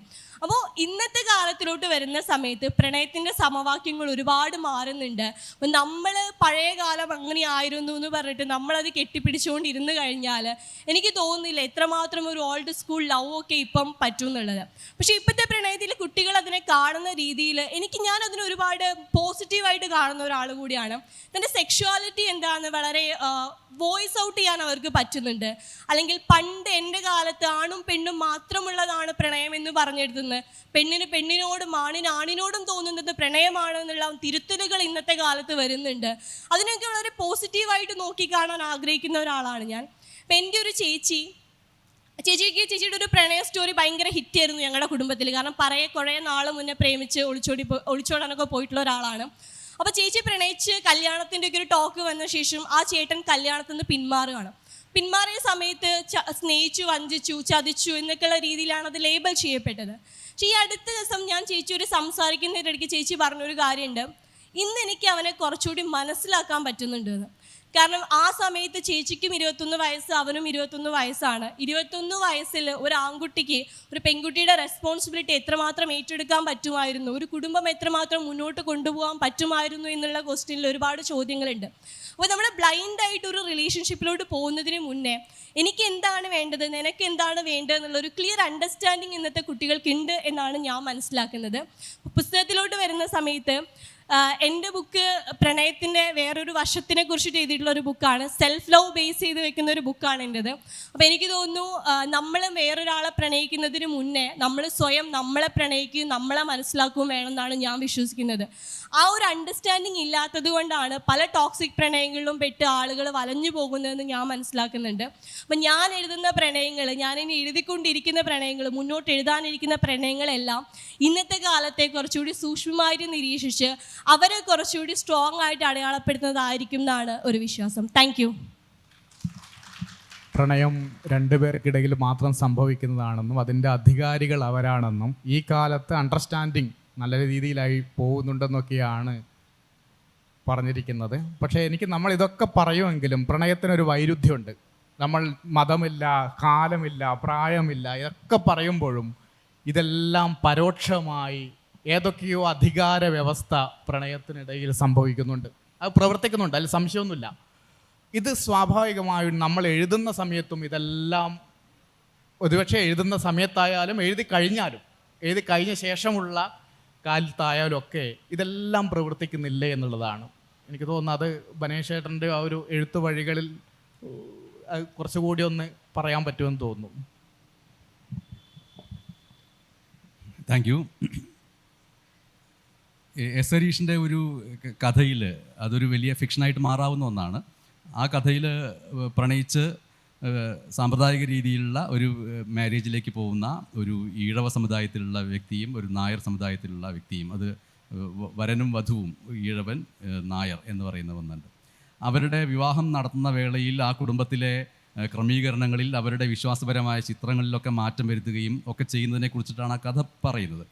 നമ്മളുടെ ജെൻസിൻ്റേതടക്കമുള്ള ഇപ്പോൾ ഇറങ്ങുന്ന മിക്കവാറും പ്രണയം വിഷയമായിട്ടുള്ള നോവലുകളിലൊക്കെ ആത്യന്തികമായിട്ട് പ്രേമം ഉണ്ടാക്കുന്ന ഒരു വലിയ ലിബറേഷനെ കുറിച്ചിട്ടൊക്കെ നമ്മൾ സന്തോഷം കൊള്ളുന്നുണ്ട്. ആ പ്രേമത്തിൻ്റെ ഒരു സ്വാതന്ത്ര്യം, അതുണ്ടാക്കുന്ന ഒരു തുറസ്, അതൊക്കെ വലിയ സന്തോഷമുള്ള കാര്യമാണെങ്കിൽ പോലും അതിനകത്ത് പോലും അറിയാതെ സംഭവിക്കുന്ന ജാതിയുടെയും മതത്തിൻ്റെയും ഒക്കെ മേൽക്കോയ്മകൾ അതുണ്ട് എന്നുള്ളതൊരു യാഥാർത്ഥ്യമാണ്. പക്ഷേ കുറേശ്ശെ കുറഞ്ഞു വരുന്നുണ്ട്. ഏറ്റവും പ്രധാനപ്പെട്ട സന്തോഷമുള്ളൊരു കാര്യം എന്ന് പറയുന്നത് പുതിയ തലമുറയിൽ ഇപ്പോഴുള്ള ഒരു 40 വയസ്സിന് മുകളിലുള്ളവരുടെ അത്രയും തീവ്രമായിട്ടുള്ള മതചിന്തയോ ജാതി ചിന്തയോ സാമുദായിക ചിന്തയോ ഇല്ല എന്നുള്ളതാണ്. അവർ അങ്ങേയറ്റം ഫ്രീ ആയിട്ട് വളരുന്നു. അവരുടെ ഉള്ളിൽ ഒരു ബിലീഫ് ഇരിക്കാം, വിശ്വാസം ഉണ്ടായിരിക്കാം. ഈശ്വരനുണ്ടോ എന്ന് ചോദിച്ചാൽ അവർ ഈശ്വരനുണ്ട് എന്ന് പറയുമായിരിക്കും. അതല്ലാതെ അത് ഇന്ന ആളാണോ, യേശുവാണോ, ക്രിസ്തുവാണോ, നബിയാണോ, അയ്യപ്പനാണോ, 33 കോടി ദൈവങ്ങളാണോ അതൊന്നും അവരുടെ വിഷയമേ അല്ല. അവർക്കൊരു വിഷമം വരുമ്പോൾ ദൈവമേ എന്ന് വിളിക്കുന്നു. അതൊരു ലൈറ്റ് അല്ലെങ്കിൽ എന്തോ ഒരു പ്രകാശം. അതിനപ്പുറത്തേക്ക് അതുമായി ബന്ധപ്പെട്ട തർക്കങ്ങളിലേക്കും ഒന്നും അവർ പോകാൻ ഇഷ്ടപ്പെടുന്നില്ല. അത് അവരുടെ വിഷയമേ അല്ല. അപ്പോൾ സ്നേഹവും പ്രണയവും അനുവദിക്കുന്ന ഒരു ദൈവത്തിൻ്റെ കീഴിൽ ജീവിക്കുന്നവരാണ് ഞങ്ങൾ എന്ന് വിശ്വസിക്കുന്ന ഒരു പുതിയ തലമുറയെ കാണാൻ കഴിയുകയും അവരോടൊപ്പം എഴുതാൻ കഴിയുകയും ചെയ്യുക എന്നുള്ളതാണ് അതിൻ്റെ ഒരു വലിയ സന്തോഷം എന്ന് പറയുന്നത്. അതാണ് അതിനകത്ത് പ്രവർത്തിക്കുന്ന ജാതിയുടെ ഘടകങ്ങൾ ഉണ്ടോ എന്ന് ചോദിച്ചാൽ പുതുതലമുറയിൽ അത് താരതമ്യേന കുറവാണ് എന്നാണ് അതിൽ പറയാൻ. ഞാൻ ഉദ്ദേശിച്ചത് പ്രണയിക്കുന്നവരിലല്ല, പുറത്തു നിന്നുള്ള അധികാര ശക്തികൾ നമ്മുടെ എഴുത്തിലും പ്രവർത്തിക്കുന്നുണ്ട്. പ്രണയത്തിൽ എന്നതുപോലെ നമ്മുടെ എഴുത്തിലും പ്രവർത്തിക്കുന്നില്ല എന്നുള്ളതാണ്. പ്രണയത്തെ എഴുതുമ്പോൾ പ്രത്യേകിച്ച് അത് വളരെ പ്രധാനപ്പെട്ട ഒരു കാര്യമാണ്. പ്രണയത്തെ എഴുതുമ്പോൾ നാം നമ്മുടെ ലാപ്ടോപ്പിലേക്ക് വിരൽ വെക്കുന്നു, അല്ലെങ്കിൽ മൊബൈലിലാണ് എഴുതുന്നതെങ്കിൽ ആ വിരൽത്തുമ്പ് വെക്കുന്നതിന് പേന കൊണ്ട് എഴുതുന്നു. ഈ നിമിഷം നാം പോലും അറിയാതെ ഒരു പക്ഷേ അധികാരത്തിൻ്റെ വ്യവസ്ഥകൾ ഒക്കെ നമ്മുടെ എഴുത്തിനെ ബാധിക്കുന്നുണ്ടോ എന്നുള്ളത് വളരെ പ്രധാനപ്പെട്ട കാര്യമാണ്. അത് എഴുത്തിനെ ആരൊക്കെയാണ് നിയന്ത്രിക്കുന്നത്? അത് എഴുതുന്ന വ്യക്തി ഒരു നോവൽ എഴുതുന്ന സമയത്ത് ഏത് വായനക്കാരെയാണ് ഞാൻ ഇതിലൂടെ ഉദ്ദേശിക്കുന്നത്, ഏത് വായനക്കാരെ അഡ്രസ്സ് ചെയ്യാനാണ് ഞാൻ ഉദ്ദേശിക്കുന്നത് എന്നുള്ള ചിന്തയിൽ നിന്നാണ് അത് വരുന്നത്. അപ്പോൾ ഒരു പ്രത്യേക തരത്തിലുള്ള ഒരു ആൾക്കൂട്ടമാണ് എൻ്റെ പുസ്തകം വായിക്കേണ്ടത് എന്ന് ഞാൻ നിശ്ചയിച്ചു കഴിഞ്ഞിട്ടുണ്ടെങ്കിൽ ആ ആൾക്കൂട്ടത്തിൻ്റെ താല്പര്യങ്ങൾ എന്തൊക്കെയാണ്, ആ ആൾക്കൂട്ടത്തെ സ്വാധീനിക്കുന്ന അധികാര കേന്ദ്രങ്ങളുടെ താല്പര്യങ്ങൾ എന്തൊക്കെയാണ്, അതിനെ തൃപ്തിപ്പെടുത്താവുന്ന എന്തൊക്കെ എലമെൻറ്റുകൾ ഇതിൽ ചേർക്കാൻ കഴിയും, ഏതൊക്കെ ഫിക്ഷൻ ഇതിൽ ചേർക്കാൻ കഴിയും, ഏതൊക്കെ ഉപകഥകൾ സബ് സ്റ്റോറീസ് ഇതിനകത്ത് ചേർക്കാൻ കഴിയും എന്നൊക്കെ ആലോചിക്കുന്ന സമയത്ത് ആ നോവലിൻ്റെ ഒരു ക്രെഡിബിലിറ്റി നഷ്ടപ്പെട്ടു പോവുകയും അതിൻ്റെ ഒരു എന്താണോ ആ നോവൽ കൊണ്ട് ഉദ്ദേശിച്ചൊരു വിശുദ്ധി അത് നഷ്ടപ്പെട്ടു പോകും എന്നാണ് ഞാൻ മനസ്സിലാക്കുന്നത്. അപ്പോൾ അങ്ങനെ ചില എഴുത്തുകാർ അങ്ങനെ ചെയ്യുന്നുണ്ടാവാം. എന്നെ സംബന്ധിച്ചിട്ട് അങ്ങനെ ഒരു അധികാര ശക്തികളുടെ പ്രവർത്തനം ഇതിൽ ഉണ്ടാവേണ്ടതില്ല എന്ന് ഞാൻ വിചാരിക്കുന്നുണ്ട്. അപ്പോൾ എൻ്റെ ഇപ്പോൾ ഇറങ്ങിയിട്ടുള്ള ഈ പ്രേമലേപനം എന്ന് പറയുന്നത്, അത് കേട്ടുകൊണ്ടിരിക്കുന്നവർ പ്രേമലേഖനം എന്ന് തെറ്റിദ്ധരിക്കരുത്. സുഗന്ധലേപനം എന്ന് പറയുന്നതിൻ്റെ ലേപനമാണ് പ്രേമലേപനം. അതിൽ പ്രണയത്തിലൂടെ കടന്നു പോകുന്നവർ ഈ അവരുടെ ജാതീയമായ ചില കാര്യങ്ങളൊക്കെ അതിൽ പറഞ്ഞു പോകുന്നുണ്ടെങ്കിലും അതിനെയൊക്കെ തട്ടിമറിക്കുന്ന പല ഘടകങ്ങളും അതിൽ വരുന്നുണ്ട്. എന്നെ സംബന്ധിച്ചിട്ട് ഒരു പ്രേമം വിഷയമായിട്ടുള്ളൊരു നോവൽ എഴുതുക, ഇനിയും അതുപോലെയുള്ള നിരവധിയായിട്ടുള്ള കഥകളും ഉപകഥകളും എൻ്റെ മനസ്സിൽ കിടന്ന് കളിക്കുന്നുണ്ട്. അത്തരത്തിലുള്ള അത് വരാനും പോകുന്നുണ്ട്. എന്നെ സംബന്ധിച്ചിട്ട് ഒരു അന്യൻ സിനിമയിലെ കഥാപാത്രത്തിൻ്റെ പരിണാമം പോലെയാണ് എൻ്റെ എഴുത്തെന്ന് പറയുന്നത്. ഇപ്പോൾ ഈ നോവൽ എന്ന് പറയുന്നത് എൻ്റെ ഇതുവരെയുള്ള വ്യക്തി ജീവിതത്തിലെ പേഴ്സണാലിറ്റീനെ തകിടം മറിച്ചിട്ട് മറ്റൊരാളായിട്ട് ഞാൻ പോലും അറിയാതെ ഞാൻ മാറിയിട്ട് എഴുതുന്ന ഒരു എഴുത്താണ്. അങ്ങനെയുള്ള എഴുത്തുകളുടെ ഒരു പരമ്പരയ്ക്ക് തന്നെ എൻ്റെ ഉള്ളിൽ ഇഷ്ടംപോലെ കഥകൾ വരുന്നു. അപ്പോൾ എന്നെ സംബന്ധിച്ചിട്ട് ഈ ഇരിക്കുന്ന ഇപ്പോൾ ജനറേഷൻസുമായിട്ട് ബന്ധപ്പെട്ടുള്ള ഒരു വ്യത്യാസത്തിൽ നിൽക്കുന്ന ആളാണെങ്കിൽ പോലും എൻ്റെ ഉള്ളിൽ ഈ ആ ജനറേഷനിലേക്ക് എന്നെ തകിടം മറിച്ചിടുന്ന ഒരു അന്യൻ കിടന്ന് കളിക്കുന്നുണ്ട്. അതാണ് എൻ്റെ ഈ എഴുതിയിരിക്കുന്ന നോവൽ. നേരത്തെ ആദ്യത്തെ നോവൽ എന്ന് പറയുന്ന ജലഭര ദിനരാത്രങ്ങൾ എന്ന് പറയുന്നത് അത് കൃത്യമായിട്ടും ഒരു പ്രത്യേകതരം വായനക്കാർക്ക് വേണ്ടി മാത്രം ഞാൻ എഴുതിയതാണ്. ഇപ്പോൾ ഉള്ള സന്തോഷം എന്ന് വെച്ചാൽ എൻ്റെ ഇത്രയും കാലത്തെ എഴുത്ത് ജീവിതത്തിൽ എനിക്ക് അനുഭവിക്കാൻ കഴിയാത്ത വലിയൊരു ആൾക്കൂട്ടം, വലിയൊരു വായനാ സമൂഹത്തിൻ്റെ വ്യത്യസ്തമായിട്ടുള്ള റിയാക്ഷൻസ് എനിക്ക് ലഭിക്കുന്നു എന്ന് പറയുന്നത്. അപ്പോൾ അത് വളരെ പോസിറ്റീവാണ് എന്ന് മാത്രമല്ല, അവരുടെ അത് വായിച്ചിട്ടുള്ള പ്രതികരണങ്ങൾ എന്ന് പറയുന്നത് ഏതെങ്കിലും ഒരു ഫിക്സേഷൻ വെച്ചിട്ടുള്ള പ്രതികരണങ്ങളല്ല, വളരെ ആത്മാർത്ഥമായിട്ടുള്ള പ്രതികരണങ്ങൾ വരുന്നു എന്നുള്ളത്. അപ്പോൾ ഏറ്റവും അപരിചിതരായിട്ടുള്ള ഏറ്റവും പുതിയ വായനക്കാരെ കിട്ടുകയും അവരുമായിട്ട് സന്തോഷം പങ്കിടുകയും ചെയ്യാൻ കഴിയുക എന്നുള്ളതാണ് എന്നെ സംബന്ധിച്ചിട്ട് ഇതിൻ്റെ ഏറ്റവും വലിയ ആഹ്ലാദം എന്ന് പറയുന്നത്. അതിൻ്റെ ഒരു തുടർച്ച ആവാൻ തോന്നുന്നു. എനിക്ക് പ്രേമവും സദാചാരവും പരസ്പരം കെട്ടുപിണഞ്ഞ് കിടക്കുന്ന ഒന്നാണ്. ഇല്ല എന്നൊക്കെ പറഞ്ഞാലും ഇപ്പോൾ എൻ്റെ ഒരു എഴുത്തനുഭവത്തിലൊക്കെ എനിക്ക് അനുഭവിക്കേണ്ടി വന്ന ചില പ്രശ്നങ്ങളുണ്ട്. എനിക്കൊന്ന് ശ്രീപാർവതിയും ഒരു പക്ഷേ ഇതിൽ ഇരിക്കുന്നതിൽ ഏറ്റവും കൂടുതൽ ആക്രമണം നേരിട്ട ഒരാളാണ് എഴുത്തിൻ്റെ വഴികളിൽ, സോഷ്യൽ മീഡിയയിൽ. അപ്പോൾ പ്രേമത്തെ എഴുതുമ്പോൾ നമുക്ക് അത്തരത്തിലൊരു സദാചാര ബോധ്യങ്ങളെയൊക്കെ മുന്നിൽ കണ്ടാണോ ഇപ്പോൾ പുതിയൊരു പ്രേമ നോവൽ, വലിയൊരു പ്രശ്ന സങ്കീർണമായ എന്ന് പറയാൻ പോകുന്ന ഒരു പ്രേമ നോവലും വരാൻ പോവുകയാണ്. അപ്പോൾ അതിൻ്റെ ഒരു അടിസ്ഥാനത്തിൽ അതിനെ എങ്ങനെയാണ് നമ്മൾ അഡ്രസ്സ് ചെയ്യുക എന്നുള്ളതാണ്. ഞാൻ ഒരു 2 മാസം മുമ്പ് ബിനീഷിനോട് ചോദിച്ചൊരു ചോദ്യം ഓർമ്മയുണ്ടോ? ബിനീഷ് മാരീഡ് ആണോ എന്ന് ഞാൻ ചോദിച്ചു. കാരണം പ്രേമനഗരം എഴുതി കഴിഞ്ഞ ഒരാളാണ്. അതിനും വേണ്ടി പലതരത്തിലുള്ള ആരോപണങ്ങളും പലതരത്തിലുള്ള എല്ലാം കേട്ട ഒരു മനുഷ്യനാണ്. അപ്പോൾ ഞാൻ അദ്ദേഹത്തോട് ചോദിച്ച ആദ്യമായിട്ട് ഞങ്ങൾ സംസാരിക്കുന്ന ഒരു ചോദ്യമാണ്. ഞാൻ ചോദിച്ചത് നിങ്ങൾ മാരീഡ് ആണോ എന്നാണ്. കാരണം ഞാൻ ആ സമയത്ത് എഴുതിക്കൊണ്ടിരിക്കുന്നൊരു നോവല്, നമ്മളെപ്പോഴും പ്രണയം, ഞാൻ പറഞ്ഞ പോലെ നമുക്ക് തുറന്നെഴുത്ത് വരുമ്പോൾ നമ്മൾ നോക്കുന്നത് നമ്മുടെ കൂടെയുള്ള ആൾ നമ്മളെ എത്രമാത്രം വിശ്വസിക്കും, അല്ലെങ്കിൽ എത്രമാത്രം നമ്മളെ സപ്പോർട്ട് ചെയ്യും എന്നുള്ളൊരു കാര്യമായിരിക്കും. അപ്പോൾ അദ്ദേഹം അല്ല എന്ന് പറഞ്ഞു. ഓക്കെ, അപ്പം ഇനി ഞാനാണല്ലോ അടുത്തത്. പക്ഷേ ഞാൻ എൻ്റെ നോവൽ എഴുതി കഴിഞ്ഞിട്ട് ഞാൻ ആദ്യം വായിക്കാൻ കൊടുത്ത ഒരാൾ അദ്ദേഹമായിരുന്നു, എൻ്റെ പാർട്ട്ണറാണ്. അപ്പോൾ അദ്ദേഹം വായിച്ചിട്ട് ഭയങ്കര സന്തോഷം ആയിട്ട് അതിനെ ഓക്കെ എന്ന് പറഞ്ഞപ്പോൾ തന്നെ ഓക്കെ, ഇനി എനിക്ക് ആര് പുറത്ത് എന്ത് പറഞ്ഞാലും എനിക്കതൊരു പ്രശ്നമല്ല. ഈവൻ സദാചാരം എന്ന് പറയുന്ന ഒരു പ്രശ്നം എനിക്കവിടെ തീർന്നു. അവിടെ ആ ഒരു ബ്രേക്ക് വന്നു. ഇനി പിന്നെ ആര് ആ ഒരു വിഷയത്തിനെ കുറിച്ച് എന്ത് പറഞ്ഞാലും ഐ എം ഓക്കെ എന്ന് പറയുന്നൊരു സ്റ്റാറ്റസിലേക്ക് ഞാൻ എത്തി. കാരണം നമ്മളെ കൂടെ നിൽക്കുന്നവരാണല്ലോ നമ്മളെപ്പോഴും മനസ്സിലാക്കേണ്ടത്. പക്ഷേ ഈ മീനുകൾ ചുംബിക്കുന്നു എന്ന് പറയുന്ന ആദ്യത്തെ നോവൽ അതൊരു ലെസ്ബിയൻ നോവലായിരുന്നു. 2 പെൺകുട്ടികളുടെ പ്രണയത്തെക്കുറിച്ച്. എനിക്ക് തോന്നുന്നു നമ്മൾ സോഷ്യൽ മീഡിയയിൽ അത്രയധികം ഇതിനെക്കുറിച്ചൊക്കെ സംസാരിക്കുന്നതിന് മുൻപാണ് ആ ഒരു നോവൽ പുറത്തു വന്നത്. അപ്പോൾ അതുകൊണ്ട് തന്നെ ആ ഒരു സമയത്ത് എങ്ങനെയാണ് 2 പെൺകുട്ടികൾ തമ്മിൽ പ്രണയിക്കുക എന്നൊക്കെ പറയുന്ന പോലെയുള്ള നിരവധി ചോദ്യങ്ങളുണ്ടായി. എനിക്ക് തോന്നുന്നു ഏറ്റവും കൂടുതൽ എൻ്റെ കൂട്ടുകാരികളാണ് ആ ഒരു ചോദ്യം നേരിട്ടത്. നിങ്ങൾ ലെസ്ബിയൻസ് അല്ലേ, പുള്ളിക്കാരി ലെസ്ബിയൻ അല്ലേ, അല്ലെങ്കിൽ നിങ്ങൾ തമ്മിൽ പാർട്ട്നേഴ്സ് അല്ലേ എന്നുള്ള ചോദ്യം എൻ്റെ ഫ്രണ്ട്സാണ് ഏറ്റവും കൂടുതൽ, എൻ്റെ കൂട്ടുകാരികളാണ് ഏറ്റവും കൂടുതൽ നേരിട്ടത്. അപ്പം നമ്മൾ എന്താണോ എഴുതുന്നത് അത് നമ്മളാണ് എന്ന് വിചാരിക്കുന്ന ഒരു കൂട്ടം വായനക്കാരുണ്ട്. അത് തെറ്റു പറയാനൊന്നുമില്ല. കാരണം അഫ്കോഴ്സ് നമുക്കത് വായിക്കുമ്പോൾ നമ്മളെപ്പോഴും നമുക്കറിയുന്ന ഒരാൾ, അത് നമ്മുടെ എഴുതുന്ന ആൾ തന്നെയാണ്. അപ്പം ആ ആളുമായിട്ട് നമ്മൾ കമ്പയർ ചെയ്ത് നമ്മൾ വായിക്കും. പക്ഷേ അതൊരു രസകരമായിട്ടുള്ളൊരു അനുഭവമാണെന്നാണ് എനിക്ക് തോന്നുന്നത്. കാരണം എന്നെ പലരും പനോല ലെസ്ബിയൻ ആണോ എന്ന് ചോദിച്ചപ്പോഴും എനിക്കതിൽ ഒട്ടും വിഷമമൊന്നും തോന്നിയില്ല. കാരണം നമ്മളാണോ അല്ലയോ എന്നുള്ളതല്ല, നമ്മൾ മനുഷ്യരുടെ പ്രണയത്തെക്കുറിച്ചാണ് എഴുതിയത്. ആണിൻ്റെയോ പെണ്ണിൻ്റെയോ പ്രണയത്തെക്കുറിച്ചല്ല, മനുഷ്യരുടെ പ്രണയത്തെക്കുറിച്ചാണ് എഴുതിയത്. അപ്പോൾ അത് നമ്മൾ ലെസ്ബിയൻ ആണോ എന്ന് ചോദിക്കുന്നതിൽ ഓക്കെ, ആണോ ഇല്ലയോ എന്നുള്ളത് അവരെ ബാധിക്കുന്ന കാര്യമല്ല.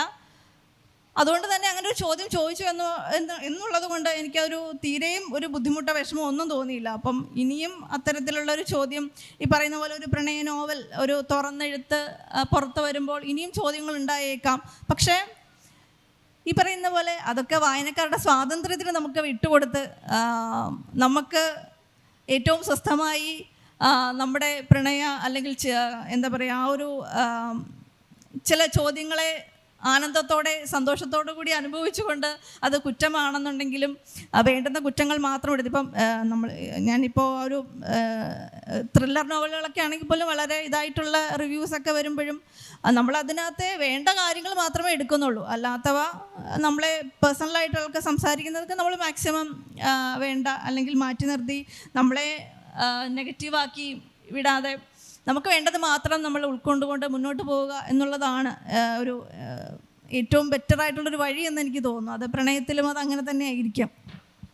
നമുക്ക് 6 മിനിറ്റാണ് കാണിക്കുന്നത് അതിൽ.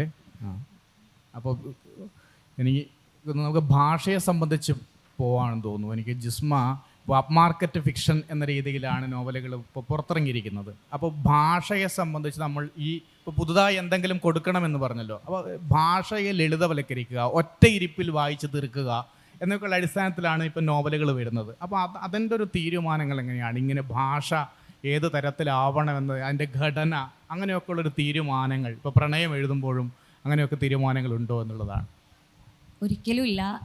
ഒന്നാമത്തെ കാര്യം, എനിക്കിത് എഴുതുന്ന സമയത്ത് എഴുത്തിനൊരു ഭാഷ അല്ലെങ്കിൽ ഒരു അപ്പ് മാർക്കറ്റ് ഫിക്ഷൻ എന്നുള്ളൊരു കാഴ്ചപ്പാടൊന്നും ഇല്ലാത്ത ഒരാളാണ്. എൻ്റെ മനസ്സ് ഇപ്പോൾ നേരത്തെ സെക്ഷനിൽ പറഞ്ഞ പോലെ ഏതൊരു മനുഷ്യനുക്കും അവൻ്റേതായ സ്വന്തമായൊരു ഭാഷയുണ്ടാവും. ആ ഭാഷയിൽ എഴുതി പൂർത്തീകരിക്കുന്നു. ഇപ്പോൾ ഒറ്റയിരിപ്പിൽ വായിക്കുക അല്ലെങ്കിൽ എൻ്റെ പുസ്തകം ഇത്രമേൽ ആളുകൾ വായിക്കും, പ്രതീക്ഷകളുണ്ടാവും. അതിലുപരി ആശങ്കകളായിരുന്നു, വായിക്കപ്പെടുമോ എന്നുള്ള ആശങ്കകൾ. അപ്പോൾ നമ്മളൊരു പുസ്തകം എഴുതുന്ന നേരത്തെ, ഇപ്പോൾ ബിനീഷിനോ ഇവിടെ ഇരിക്കുന്ന എല്ലാ എഴുത്തുകാർക്കും മനസ്സിലാവും, നമ്മൾ എത്രയൊക്കെ പ്ലാൻ ചെയ്ത് ഒരു എഴുത്തിനെ നമ്മളെ മനസ്സിലിട്ട് രൂപീകരണം ചെയ്താലും നമ്മൾ പേപ്പറിലേക്ക് പകർത്തുന്ന നേരത്ത് സംഭവിക്കുന്ന കുറേ കാര്യങ്ങളുണ്ട്. കഥാസന്ദർഭമാണെങ്കിലും വരികളാണെങ്കിലും അത് വളരെ മനോഹരമാവുന്നൊരവസ്ഥയുണ്ട്. അപ്പോൾ അത് തന്നെയാണ് അരുമയായ പക്ഷിയിൽ സംഭവിച്ചിട്ടുള്ളത്. എഴുതി പുസ്തകമാകുമ്പോഴൊക്കെയാണ് ഇതിൻ്റെ ഒരു ഭാഷയുടെ വ്യത്യസ്തത ഒക്കെ ഞാൻ തിരിച്ചറിയുന്നത്. അപ്പം എനിക്ക് തോന്നുന്നു ഓരോ കഥയുടെ സന്ദർഭത്തിനനുസരിച്ച് ആ കഥയ്ക്ക് ആവശ്യമായൊരു ഭാഷ ആണ് അവിടെ ഉണ്ടാവുന്നത്. അരുമയായ പക്ഷി എന്നെ സംബന്ധിച്ച് എനിക്ക് അങ്ങനെ എഴുതാൻ പറ്റുമോ, അത് മറ്റൊരാളാണ് എഴുതുന്നതെങ്കിൽ ആ ആളുടെ ഭാഷയിലായിരിക്കും അത് എഴുതപ്പെടുന്നത്. അപ്പോൾ തീർച്ചയായിട്ടും ഒരു പുസ്തകം എഴുതുമ്പോൾ ആ കഥയ്ക്ക് ആവശ്യമായ ഭാഷയും ഘടനയും അത് കൈവരിക്കുന്നു എന്നുള്ളത് തന്നെയാണ്. ഒട്ടും പ്രീ പ്ലാൻഡ് ആയിട്ട് എഴുതിയ ഒരു കൃതിയല്ല അരുമയായ പക്ഷി എന്നുള്ളത്. പിന്നെ ഈ ഒറ്റയിരിപ്പിൽ വായിക്കുക, ഇപ്പോൾ ഇന്നലെ ഞങ്ങൾ സംസാരിച്ചപ്പോൾ ഈ ട്രെൻഡ് സെക്ടർ എന്നുള്ളൊരു സംഭവത്തെക്കുറിച്ച് പറഞ്ഞായിരുന്നു. അപ്പോൾ എനിക്ക് തോന്നുന്നു ഇന്നത്തെ കാലത്ത് ഈ ഒരു ട്രെൻഡ്, ഒരു പുസ്തകം ഇത്രമേൽ വിറ്റഴിക്കപ്പെട്ടിട്ട് പോലും ട്രെൻഡ് എന്നുള്ളൊരു പേര് കേൾക്കുമ്പോൾ അതിൽ സന്തോഷിക്കാൻ കഴിയാത്തൊരവസ്ഥയുണ്ട്. ഇൻസ്റ്റഗ്രാം റീൽസിലൊക്കെ എൻ്റെ പുസ്തകം ഒരു ഉയർന്ന സാഹിത്യത്തിലുള്ള 2 പുസ്തകങ്ങൾക്കൊപ്പം എൻ്റെ പുസ്തകം കണ്ടാൽ ഞാൻ ആനന്ദിക്കുകയും ട്രെൻഡ് സെക്ടറിൽ പെട്ട 2 പുസ്തകങ്ങൾക്കൊപ്പം എൻ്റെ പുസ്തകം കണ്ടു കഴിഞ്ഞാൽ സങ്കടപ്പെടുന്ന ഒരു അവസ്ഥയിലോട്ട് സമൂഹം ഈ ട്രെൻഡ് എന്നുള്ളൊരു പേരിനെ മാറ്റിക്കഴിഞ്ഞു. അപ്പോൾ ട്രെൻഡ് ഉണ്ടാവുന്നത് വായിക്കപ്പെടുന്നത് കൊണ്ടാണ്. തീർച്ചയായിട്ടും ആളുകൾ വായിക്കുന്നു എന്നുള്ളൊരു പോസിറ്റീവ് സെൻസ് എടുത്താൽ മതി. ഇപ്പോൾ ഇതിൻ്റെ ഒരു നെഗറ്റീവ് വശം, ഈ പറഞ്ഞ ഒറ്റയിരിപ്പിൽ വായിക്കുന്നതിൻ്റെ ഒരു റീൽസ് ചെയ്യുന്നതിൻ്റെ ഒക്കെ നെഗറ്റീവ് വശം എടുത്തു കഴിഞ്ഞാൽ ഈ സമയമോ ഈ സദസ്സോ നമുക്ക് പോരാതെ വരും സംസാരിക്കാൻ. അപ്പോൾ വായന ഏറുന്നു, ഒറ്റയിരിപ്പിലായിക്കോട്ടെ ആവർത്തിച്ചുള്ള വായനയായിക്കോട്ടെ, എന്ത് തന്നെയായാലും അവിടെ വായന സംഭവിക്കുന്നുണ്ട് എന്നുള്ളൊരു പോസിറ്റീവ് വൈബ് എടുത്ത് നമ്മൾ അതിനെ സ്വീകരിക്കുക എന്നുള്ളതാണ്. റിവ്യൂ എന്നുള്ളൊരു വാക്ക്, അല്ലെങ്കിൽ ഒരു ആസ്വാദനക്കുറിപ്പ് എന്നുള്ളൊരു വാക്ക് നമുക്ക് പുതുമയുള്ള ഒന്നല്ല. നമ്മൾ പഠിക്കുന്ന കാലത്തും നമ്മൾ ഒരു കഥയോ കവിതയോ ഒക്കെ വായിച്ചു കഴിഞ്ഞാൽ അത് ആസ്വാദനക്കുറിപ്പ് എഴുതിയിരുന്നവരാണ് നമ്മൾ. ഇന്ന് നമ്മൾക്ക് സ്വന്തമായൊരു ഇൻസ്റ്റഗ്രാം പേജോ അല്ലെങ്കിൽ ഒരു FB പേജോ ഉണ്ടാകുമ്പോൾ നമ്മൾ വായിക്കുന്നത് മറ്റുള്ളവരിലേക്ക് നമ്മൾ എത്തിക്കുന്നു. മൗത്ത് പബ്ലിസിറ്റി എന്നുള്ള സംഭവം ഇന്ന് സ്വന്തമായൊരു വാൾപേപ്പർ ഉണ്ടാകുമ്പോൾ കഴിക്കുന്ന ഭക്ഷണം, പോകുന്ന സ്ഥലങ്ങൾ, നമ്മൾ മറ്റുള്ളവരുമായ ആ സന്തോഷം പങ്കുവെക്കുന്നതിനോടൊപ്പം വായനയും പങ്കുവെക്കുന്നു എന്നുള്ളതാണ്. അപ്പം അതിൽ ഒരു ആ വായനയെ ചുരുക്കിക്കണ്ട്, നീ വായിച്ചത് ഈ ട്രെൻഡിലുള്ള ബുക്കാണോ എന്ന് വായിച്ച് ചുരുക്കി കണ്ടിട്ട് ആ വായനയെ നിരുത്സാഹപ്പെടുത്തരുത് എന്നുള്ളതാണ്. ഇപ്പോൾ ജനപ്രിയ നോവലുകൾ, ഇപ്പോൾ എൻ്റെ നോവലും ആ ഒരു ഗണത്തിലാണ് പെട്ടിരിക്കുന്നത്. അപ്പോൾ ഈ ജനപ്രിയ നോവലുകൾ വായിക്കുന്ന ഒരു കോട്ട്സ് കണ്ടോ അല്ലെങ്കിൽ ഒരു റീല് കണ്ടോ വായനയിലേക്ക് വരുന്ന ആളുകൾ ചിലപ്പോൾ ആ പുസ്തകം തന്നെ കംപ്ലീറ്റ് ചെയ്യണമെന്നില്ല, അല്ലെങ്കിൽ അടുത്തൊരു പുസ്തകത്തിലേക്ക് അവർ പോകണമെന്നില്ല. അപ്പോൾ ആ ഒരു ബെഞ്ചിൽ നിന്ന് അവർ കൊഴിഞ്ഞു പോവുകയും അവിടെ മറ്റൊരാൾ റീപ്ലേസ് ചെയ്യുകയും ചെയ്യുന്നുണ്ട്.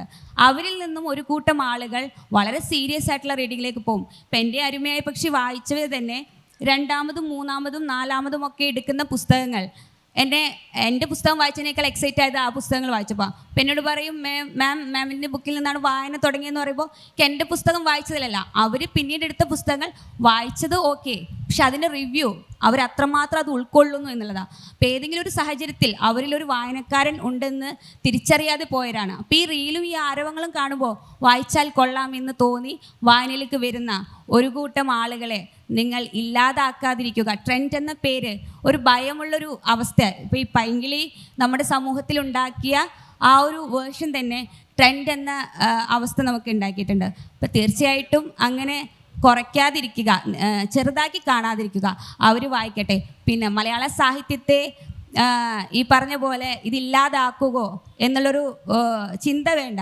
എക്കാലത്തും സീരിയസ് ആയിട്ടുള്ള റീഡേഴ്സ് അവിടെ ഉണ്ടാവും. അക്കൂട്ടത്തിലേക്ക് ഇതിലുള്ള ആളുകളും ചേരുന്നു എന്ന് മാത്രം. അപ്പോൾ ഭാഷയെക്കുറിച്ചാണ് ചോദിച്ചത്. തീർച്ചയായിട്ടും എനിക്ക് ഭാഷയെക്കുറിച്ച് ഒരുപാടൊന്നും പറയാൻ അറിയില്ല. എനിക്ക് ഒരു ഭാഷയുണ്ട്, ആ ഭാഷയിലാണ് ഞാൻ എഴുതി പോകുന്നത്. ആ ഭാഷ ഇനി എത്ര നന്നാക്കാം എന്നുള്ളത് ഞാൻ എൻ്റെ വായനയിലൂടെ മുന്നോട്ട് കൊണ്ടുവരേണ്ട കാര്യമാണ്. എന്തായാലും ഏതൊരാൾക്കും, എഴുതുന്നവർക്ക് മാത്രമല്ല എല്ലാവർക്കും അവരുടേതായ സ്വന്തമായൊരു ഭാഷയുണ്ട്. അതിനെക്കുറിച്ച് എനിക്ക് എത്രമാത്രമേ പറയാനുള്ളൂ. Thank you. നിമ്നയോട് പലപ്പോഴും ചോദിക്കണമെന്ന് കരുതിയൊരു കാര്യമാണ്, പലരും ചോദിച്ചിട്ടുണ്ടാവും.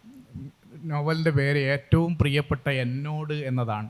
പക്ഷെ എപ്പോഴും പ്രണയവും പ്രണയത്തിൻ്റെ ആനന്ദവും പരിഗണനയെല്ലാം നമ്മൾ മറ്റൊരാളിലാണ് കണ്ടെത്തുക. ഇപ്പം നമ്മുടെ നവോത്ഥാന മൂല്യങ്ങളൊക്കെ അങ്ങനെയാണ്. അവനവൻ ആത്മസുഖത്തിന് ആചരിക്കുന്ന അപരന് സുഖത്തിനായി. അപ്പോൾ അപരൻ അല്ലെ മറ്റൊരാൾ എന്നതാണ് നമ്മൾ സ്നേഹത്തിൻ്റെയും ഏതിൻ്റെയായാലും സാമൂഹികമായ എല്ലാ ക്രമങ്ങളിലും നമ്മളൊരു അപരനെ കണ്ടെത്താനുള്ള ശ്രമമാണ്. പക്ഷേ നിമ്ന ചെയ്തിരിക്കുന്നത് ആത്മമാണ്, അപരനല്ല ആത്മമാണ് എന്നത്. എന്തുകൊണ്ടായിരിക്കും അങ്ങനെ ഒരു എഴുത്തിൽ, സ്നേഹത്തിൻ്റെ എഴുത്തിൽ അങ്ങനെ കടന്നു വന്നത് എന്നതാണ്. സെൽഫ് ലവിനെ കുറിച്ചുള്ള ചോദ്യമാണ്. സെൽഫ് ലവിനെ കുറിച്ച് പറഞ്ഞു കഴിഞ്ഞാൽ നിർത്താതെ സംസാരിക്കുന്ന ഒരാളാണ് ഞാൻ. പക്ഷെ സമയപരിമിതി മൂലം വളരെ ചുരുക്കി പറയാം. ഞാൻ ഇൻസ്റ്റഗ്രാമിൽ അറിയപ്പെടുന്നത് സെൽഫ് ലവിൻ്റെ ബ്രാൻഡ് അംബാസഡറായിട്ടാണ്. കാരണം അത്രയ്ക്കേറെ സെൽഫ് ലവിനെ കുറിച്ച് സംസാരിക്കുന്ന ഒരാളാണ് ഞാൻ. അപ്പോൾ അതിന് എൻ്റെ പുസ്തകത്തിൽ അവസാനം അതിലെ ക്യാരക്ടർ എഴുതിയിട്ടുള്ള ഒരു ലൈൻ പറയാം. സ്വയം നൽകുന്ന സ്നേഹം കൊണ്ട് ഞാൻ ആദ്യം പൂർണ്ണമാവേണ്ടതുണ്ട്. ആ പൂർണ്ണതയിൽ മാത്രമേ ചുറ്റുമുള്ള എല്ലാത്തിനെയും എനിക്ക് ചേർത്ത് നിർത്താൻ പറ്റൂ എന്നുള്ളൊരു റിയലൈസേഷനാണ് സെൽഫ് ലവ്. അത്രേ ഉള്ളൂ. അത് നമ്മളതിനെ ഭയങ്കരമായിട്ട് നെഗറ്റീവായിട്ടാണ് ഇത്രയും കാലം കണ്ടുകൊണ്ടിരുന്നത്. പക്ഷെ അത് അങ്ങനെയല്ല. അപ്പം ഞാൻ വളരെ സിമ്പിളായിട്ട് പറയുവാണെങ്കിൽ, ഞാൻ പണ്ടൊക്കെ എൻ്റെ ഒരു ഡിഗ്രി കാലം വരെ മനസ്സ് തുറന്ന് ചിരിക്കാത്തൊരു കുട്ടിയായിരുന്നു. കാരണം എൻ്റെ അടുത്ത് പലരും പറഞ്ഞിട്ടുള്ളത്, നിമ്മയുടെ പല്ല് ഭയങ്കര ചെറുതാണ്, അതുകൊണ്ട് നിമ്മ ചിരിക്കുന്ന സമയത്ത് മോണയൊക്കെ കാണും, അതത്ര നല്ലതല്ല, അതൊരു കറക്റ്റായിട്ടുള്ള സ്മൈലല്ല എന്നാണ് പറഞ്ഞേക്കുന്നത്. അതുകൊണ്ട് തന്നെ ചിരിക്കാൻ വരെ കഷ്ടപ്പെട്ട് ആരെങ്കിലുമൊക്കെ നീ തമാശ പറയുമ്പോൾ വായൊക്കെ പൊത്തി ചിരിച്ചിരുന്ന ഞാൻ ഇന്നും ഇത്രയും വലിയ ഓഡിയൻസിൻ്റെ മുന്നിലിരുന്ന് എനിക്കത് മനോഹരമാണ്. ഓക്കെ, ഞാൻ മനോഹരമായിട്ട് ചിരിക്കുന്നുണ്ടെങ്കിൽ അതിന് കാരണം ഞാൻ എന്നെ ആക്സെപ്റ്റ് ചെയ്ത് തുടങ്ങിയിട്ടുണ്ട്, ഞാൻ എന്നെ സ്നേഹിച്ചു തുടങ്ങി എന്നുള്ളൊരു കാര്യമാണ്. കഴിഞ്ഞ KLFന് ഞാനിവിടെ വന്ന സമയത്ത് സൈൻ ചെയ്യുന്ന സമയത്ത് ഒരു കുട്ടി ഓടി വന്നിട്ട് എൻ്റെ അടുത്ത് പറഞ്ഞു, ചേച്ചിയുടെ ഡ്രസ്സ് എനിക്ക് ഭയങ്കര ഇഷ്ടമായി, എനിക്കിങ്ങനത്തെ ഡ്രസ്സൊക്കെ ഇടണമെന്ന് ആഗ്രഹമുണ്ട്, പക്ഷേ എനിക്ക് കുറച്ച് വണ്ണുള്ളതുകൊണ്ട് ഇഷ്ടമാവുമോ അല്ലെങ്കിൽ രസമാവുമോ എന്നറിയില്ല, എനിക്കൊരു ഇൻസെക്യൂരിറ്റി ഉണ്ടെന്ന്. അപ്പം നമ്മുടെ എല്ലാ ഇൻസെക്യൂരിറ്റിനെയും ബ്രേക്ക് ചെയ്ത് നമ്മുടെ ബോഡീനെ, നമ്മുടെ മൈൻഡിനെ എല്ലാത്തിനും സ്നേഹിച്ച് തുടങ്ങിയിടത്താണ് സെൽഫ് ലവ് സ്റ്റാർട്ട് ചെയ്യുന്നത്. ഇതിപ്പോൾ എല്ലാ മനുഷ്യരും എന്തായാലും ചെയ്യേണ്ട ഒരു കാര്യമാണ്. നമ്മളത് ജനിക്കുന്ന മുന്നേ നമ്മളിൽ ഉണ്ടാവേണ്ട ഒരു കാര്യമാണ്. പക്ഷെ നമ്മൾ വളരുന്ന ചുറ്റുപാടുകളിൽ അരുതുകൾ മാത്രം കേട്ട് വളരുന്നുണ്ട്, അത് നമുക്ക് കിട്ടുന്നില്ല എന്ന് മാത്രമേ ഉള്ളൂ. അപ്പം എന്നെ സംബന്ധിച്ച് നിമ്നയുടെ ലൈഫ് രണ്ടാക്കി പറയുക കഴിഞ്ഞാൽ, ഞാൻ എന്നെ സ്നേഹിച്ചതിന് മുൻപും പിൻപും എന്ന് തന്നെ ഞാൻ പറയും. അതിനുശേഷം വലിയൊരു ഹ്യൂജ് ആയിട്ടുള്ള ഡിഫറൻസ് ഉണ്ട്. ഇത്രയും വലിയൊരു ക്രൗഡിൻ്റെ മുന്നിലിരുന്ന് ഞാൻ സംസാരിക്കുന്ന ഒരു +2 പഠിക്കുന്ന നിമ്നയുടെ അടുത്ത് പറഞ്ഞിട്ടുണ്ടെങ്കിൽ അവൾ ഒരിക്കലും വിശ്വസിക്കില്ലായിരുന്നു. അപ്പോൾ ഇന്നും ഞാൻ KLFൻ്റെ വേദിയിലോട്ട് വരാൻ സമയത്ത് എൻ്റെ കയ്യിൽ എൻ്റെ ഒരു ചെറിയ കുട്ടിയായിരുന്നപ്പോൾ ഒരു ഫോട്ടോ ഉണ്ട്. അപ്പോൾ ഞാൻ അവൾ പറഞ്ഞു, എവിടേക്കാണ് പോകുന്നറിയോ? KLFൽ പോവാം. അപ്പോൾ ആ ഒരു കാര്യം ആ കുട്ടിക്ക് എനിക്ക് കൊടുക്കാൻ പറ്റിയിട്ടുണ്ടെങ്കിൽ അത് ഞാൻ എന്നെ സ്നേഹിച്ചു തുടങ്ങിയതിനാണ്. അപ്പം ഞാൻ എൻ്റെ പുസ്തകത്തിലൂടെ മുന്നോട്ട് വെക്കുന്നതും അതാണ്. നിങ്ങൾ ഇനിയെങ്കിലും ട്രൈ ചെയ്തില്ലെങ്കിൽ, ഇപ്പോൾ ഒരു സിനിമ കണ്ടാൽ നിങ്ങളും കാണൂ എന്ന് പറയുന്ന പോലെ, ഇനിയെങ്കിലും നിങ്ങൾ സ്വയം സ്നേഹിച്ചു തുടങ്ങിയിട്ടില്ലെങ്കിൽ യു ഷുഡ് സ്റ്റാർട്ട് ദാറ്റ്. അത്രേ ഉള്ളൂ. Thank you. നമുക്ക് ഏകദേശം സമയമായി. ഇനി ഒരു 5 മിനിറ്റ് ഓഡിയൻസിന് ഇടപെടാനുള്ളൊരു സമയമാണ്.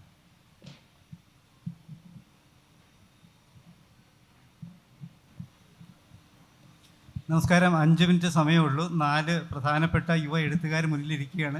എല്ലാവരോടും ചോദ്യം ചോദിക്കണമെന്നുണ്ടായി, പക്ഷേ സമയമില്ല. സമയപരിധി മൂലം നിന്നോട് മാത്രം ഒരു ചോദ്യം ചോദിക്കാം.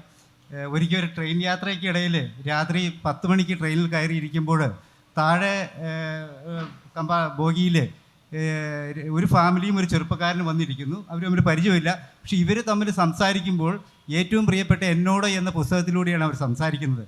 എനിക്ക് 12 മണി വരെ സംഭാഷണം കേട്ടിരുന്നിട്ട് മുകളിലെ ബെർത്തിലേയും കിടക്കുന്നു, ഉറങ്ങാൻ പറ്റിയില്ല. പക്ഷേ അവർ സംസാരിക്കുന്നതിൻ്റെ ആ ഭംഗി കേട്ട് ഞാൻ ഉറങ്ങാതെ കിടന്നു. ഇത് ഒരു വർഷം മുണ്ടായ കാര്യമാണ്. ഏതായാലും ഏറ്റവും പ്രിയപ്പെട്ട എന്നോട് ഞാൻ 2 പ്രാവശ്യം വായിച്ച പുസ്തകമാണ്. അപ്പോൾ ചോദ്യം ഇതാണ്, വളരെ ചുരുക്കി പറയാം. അതിഥി ബാംഗ്ലൂർ പഠിക്കുന്ന സമയത്ത്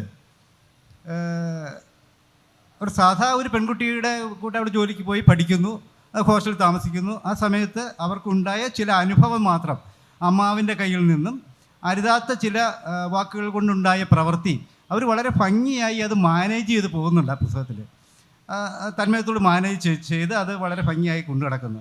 അപ്പോൾ ഇത് ഒരു ഇരുത്തം വന്ന ഒരു എഴുത്തുകാരിയുടെ, ഇപ്പോൾ നിന്നെ ഞാൻ കുറച്ചുകൂടി ഇതിൽ ഇൻസ്റ്റഗ്രാമിലൊക്കെ കാണുമെങ്കിൽ ഇത്രയും എങ്ങാന്ന് വിചാരിച്ചില്ല. പക്ഷെ ഇത്രയും ഒരു ചെറിയ എഴുത്തുകാരി ഇത്രയും തന്മയത്വത്തോടുകൂടി ആ പുസ്തകം എഴുതി അത് വളരെ ഭംഗിയായി അത് കൊണ്ടുപോയിട്ടുണ്ട്. അപ്പോൾ ഈ അനുഭവം എങ്ങനെയാണെന്നൊന്ന് പറഞ്ഞാൽ കൊള്ളമായിരുന്നു. ഇത്രയും ഭംഗിയായിട്ട് കാര്യം ഡീൽ ചെയ്ത അനുഭവങ്ങൾ. ആദ്യമായിട്ട് ഒരുപാട് സ്നേഹം ചോദ്യത്തിനും പിന്നെ ഞാൻ ഭയങ്കര യങ്ങാന്ന് പറഞ്ഞതിനും. ഞാൻ ഏറ്റവും പ്രിയപ്പെട്ട എന്നോട് എഴുതുന്ന സമയത്ത് എൻ്റെ മനസ്സിലുണ്ടായിട്ടുള്ള ആകെ ഒരു കാര്യം, ഒരു എഴുത്തുകാരിയായിട്ട് എന്നെ അടയാളപ്പെടുത്തുക എന്നുള്ളതൊന്നും എൻ്റെ ഡിക്ഷണറിയിൽ ഉണ്ടായിരുന്നുള്ള കാര്യമല്ല. ഞാൻ എൻ്റെ ലൈഫിൽ നേരിട്ടിട്ടുള്ള കുറേ കഷ്ടപ്പാടുകളുണ്ട്. ഞാൻ ഒരുപാട് ടോക്സിക് ആയിട്ടുള്ള റിലേഷൻഷിപ്പിലൂടെ കടന്നു പോയിട്ടുണ്ട്, പല രീതിയിൽ അബ്യൂസ് ചെയ്തിട്ടുണ്ട്. അപ്പം ഇതിലൊക്കെ ഞാൻ കടന്നുപോയ സമയത്ത് നമ്മളൊരു സിറ്റുവേഷൻ എങ്ങനെ നേരിട്ടു എന്നുള്ളത് നമ്മൾ വേറെ ഒരാളോട് പറയുമ്പോൾ അത് അവരുടെ സർവൈവൽ ഗൈഡായിട്ട് മാറും എന്നുള്ളൊരു കാര്യമുണ്ട്. പൊതുവെ എല്ലാവരും പറയുന്നില്ല അവർ ചെയ്തത് കണ്ടില്ലേ നിനക്ക് ചെയ്യാൻ പാടില്ലേ എന്നുള്ളൊരു രീതിയിൽ. അപ്പം അതിഥി എന്നുള്ളൊരു ക്യാരക്ടറിനെ ഞാനിവിടെ പ്ലേസ് ചെയ്ത സമയത്ത് ഇപ്പം പെൺകുട്ടികൾ മാത്രമല്ല ആൺകുട്ടികൾ വരെ എൻ്റെ അടുത്ത് പറഞ്ഞിട്ടുള്ള ഒരു കാര്യമുണ്ട്, അതിഥി എൻ്റെ ഫീമെയിൽ വേർഷനാണെന്ന്. അപ്പോൾ എല്ലാവരും അതിഥിയാവുന്നു എന്നുള്ളത് ഒരുപാട് സന്തോഷം തരുന്ന കാര്യമാണ്. ഏറ്റവും പ്രിയപ്പെട്ട എന്നോട് ഞാൻ എഴുതുന്നത് എൻ്റെ ജോലി പോയി നിൽക്കുന്ന ഒരു സമയത്താണ്. അപ്പോൾ ഞാൻ എപ്പോഴും പറയാറുണ്ട് എനിക്ക് ഏറ്റവും സ്നേഹമുള്ള ഒരാൾ നരേന്ദ്രമോദിയാണ്. കാരണം ഞാൻ ഏത് കമ്പനിയിൽ പോയാലും ആ കമ്പനി ബാൻ ചെയ്യും. അങ്ങനെ 3 കമ്പനി ബാൻ ചെയ്ത സമയത്ത് ഞാനിരുന്ന് എഴുതിയ ബുക്കാണ് ഏറ്റവും പ്രിയപ്പെട്ട എന്നോട്. അപ്പോൾ ആ ജേർണി ഭയങ്കര ഇൻട്രസ്റ്റിംഗ് ആയിരുന്നു, അതേസമയം എനിക്ക് ഭയങ്കര സ്ട്രെസ്ഫുൾ ആയിരുന്നു. അപ്പോൾ എന്നെ സംബന്ധിച്ചിട്ട് ഞാൻ ഇനി എഴുതുന്ന എല്ലാ ബുക്കുകളിലും ഞാൻ മുന്നോട്ട് വെക്കാൻ ഉദ്ദേശിക്കുന്ന ഒരു ആശയം, ഇപ്പം അതിഥി എന്നുള്ളൊരു പെൺകുട്ടിക്ക് ഈ രീതിയിലുള്ള എല്ലാ കഷ്ടപ്പാടുകളിലൂടെയും നടന്ന് മുന്നോട്ട് പോകാൻ പറ്റിയെങ്കിൽ, ഒരു ലൈംഗികമായിട്ടുള്ള ഒരു ചൂഷണത്തെ അവൾക്ക് നേരിടാൻ പറ്റിയിട്ടുണ്ടെങ്കിൽ, ഒരു ബ്രേക്കപ്പിൽ നിന്ന് അവൾ മുന്നോട്ട് നടന്നിട്ടുണ്ടെങ്കിൽ, ഒരു സിറ്റിയിൽ അവൾ സ്വന്തമായിട്ട് പോയിട്ടൊരു ലൈഫ് ബിൽഡ് ചെയ്തിട്ടുണ്ടെങ്കിൽ അതേ പ്രായത്തിലുള്ള നിങ്ങൾക്ക് എല്ലാവർക്കും പറ്റും എന്നുള്ളൊരു മെസ്സേജ് കൊടുക്കണമെന്ന് മാത്രമേ വിചാരിച്ചിട്ടുണ്ടായിരുന്നുള്ളൂ. Thank you. ഇനി ആരെങ്കിലും ഉണ്ടെങ്കിൽ പെട്ടെന്ന് ഒരു ഇവിടെ പ്രണയത്തെക്കുറിച്ചാണ് സംസാരിക്കുന്നത്. ഞാൻ മൊത്തമായിട്ടൊരു ചോദ്യം ചോദിക്കുകയാണ്. നമ്മുടെ ഇന്നത്തെ സാഹിത്യം എപ്പോഴും സമൂഹത്തിൻ്റെ പരിച്ഛേദമാണ്. അപ്പം നിങ്ങൾ ഇരിക്കുന്ന ഈ എഴുത്തുകാർ, നമ്മുടെ സമൂഹത്തിൽ ഒരുപാട് പ്രശ്നങ്ങളുള്ള ഈ കാലത്ത് പ്രണയം എന്നൊരു വിഷയം മാത്രം നമ്മുടെ സമൂഹത്തിൽ എന്തെങ്കിലും മാറ്റം വരുത്താൻ പറ്റുമോ? എന്തുകൊണ്ടാണ് നിങ്ങൾ ഈ പ്രണയം എന്നൊരു വിഷയത്തെ മോശമായിട്ടല്ല പറയുന്നത് കൈകാര്യം ചെയ്യുന്നത്, മറ്റുള്ള പ്രശ്നങ്ങൾക്ക് നേരെ മനഃപൂർവ്വം കണ്ണടയ്ക്കുകയാണോ എന്നൊരു സംശയം. ഞാൻ പറയാം, അവരും പറഞ്ഞോട്ടെ. എൻ്റെ പുസ്തകം പ്രണയത്തെക്കുറിച്ച് മാത്രം പറയുന്ന ഒരു പുസ്തകമല്ല. അതിൽ സെൽഫ് ലവ് ഉണ്ട്, അതേപോലെ LGBTQ കമ്മ്യൂണിറ്റിയിൽ വരുന്ന ആളുകൾ നേരിടുന്ന ബുദ്ധിമുട്ടുകളുണ്ട്, ഒരു പാരൻറ്റിങ് വരുന്നുള്ള ബുദ്ധിമുട്ടുകൾ, ടോക്സിക് പാരൻറ്റിങ്ങിനെ കുറിച്ച് പറയുന്ന ബുദ്ധിമുട്ടുകളുണ്ട്. നമുക്കിപ്പോൾ ഇന്നിവിടെ കിട്ടിയിട്ടുള്ള വിഷയം പ്രണയം ആയതുകൊണ്ടായിരിക്കാം ഇവർ സംസാരങ്ങളിൽ പ്രണയം കൊണ്ടുവന്നതെന്നായിരിക്കും തോന്നുന്നത്. Thank you.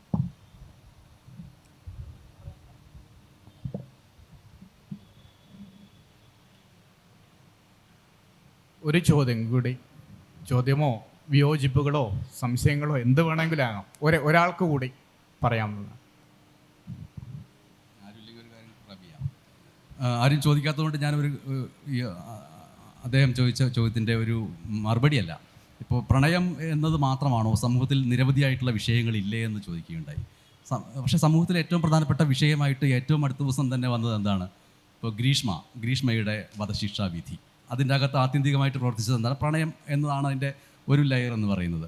അപ്പോൾ ഈ ഗ്രീഷ്മ ഷാരോൺ കേസുമായി ബന്ധപ്പെട്ട് വിധി വന്നു കഴിഞ്ഞ സമയത്ത് എൻ്റെ എഴുത്ത് ജീവിതത്തിൽ വലിയൊരു സംഘർഷമുണ്ടായി ഈ കഴിഞ്ഞ ദിവസങ്ങളിൽ. ആ സംഘർഷം എന്ന് പറയുന്നത്, ഞാൻ വർഷങ്ങൾക്ക് മുമ്പ് എഴുതിയ ഒരു കവിത മൃത്യോർമ്മ പ്രണയം ഗമയ എന്ന കവിതയാണ്. ആ കവിതയിലെ തുടങ്ങുന്ന വരികൾ എന്ന് പറയുന്നത്, ഭർത്താവ് നിന്നിൽ വിരക്തനാകുമ്പോൾ, മക്കളെല്ലാം നിന്നെ ഇട്ടേച്ചു പോകുമ്പോൾ, സമ്പാദ്യമെല്ലാം ചോർന്നു പോകുമ്പോൾ, മണ്ണിൽ നിനക്കായി പുഴുക്കൾ ത്രസിക്കുമ്പോൾ, നിന്നെ ഇട്ടിരിക്കുന്ന അശരണമന്ദിര വാതിലിൻ്റെ അടുത്തെങ്കിലും ഞാൻ വന്നു നിന്നോട്ടെ, അപ്പോഴെങ്കിലും നീ എന്നോട് എൻ്റെ പ്രണയം ഒന്ന് അംഗീകരിക്കുമോ? അപ്പോൾ ഒരു പെൺകുട്ടിയെ പ്രണയിക്കുന്നു, അവൾ ഇങ്ങോട്ട് ആ പ്രണയം സ്വീകരിക്കുന്നില്ല, അവൾക്ക് വേണ്ടി കാത്തിരിക്കുന്നു, അവൾ വിവാഹിതയാവുന്നു, വിവാഹം കഴിഞ്ഞ് അവളുടെ ഭർത്താവിന് അവളോട് വിരക്തി വരുന്നു, താല്പര്യം കുറയുന്നു, മക്കൾ അവളെ ഇട്ടേച്ച് പോകുന്നു, അവളുടെ സമ്പാദ്യം തീരുന്നു, അവൾ മരിക്കാറാവുന്ന അവസ്ഥയെത്തുന്നു. അങ്ങനെ എത്തുന്ന സമയത്ത് അവളെ ഇട്ടിരിക്കുന്ന അശരണ മന്ദിരത്തിൻ്റെ മുമ്പിലെങ്കിലും പോയിട്ട് ഇനിയെങ്കിലും എൻ്റെ പ്രണയത്തെ ഒന്ന് നിനക്ക് അംഗീകരിച്ചുകൂടെ എന്ന് ചോദിക്കുന്നു. എന്നിട്ട് അവളെ പൊക്കിയെടുത്തുകൊണ്ട് എൻ്റെ വീട്ടിലേക്ക് കൊണ്ടുവരുന്നു. അവളെ ഞാൻ ശുശ്രൂഷിക്കുന്നു.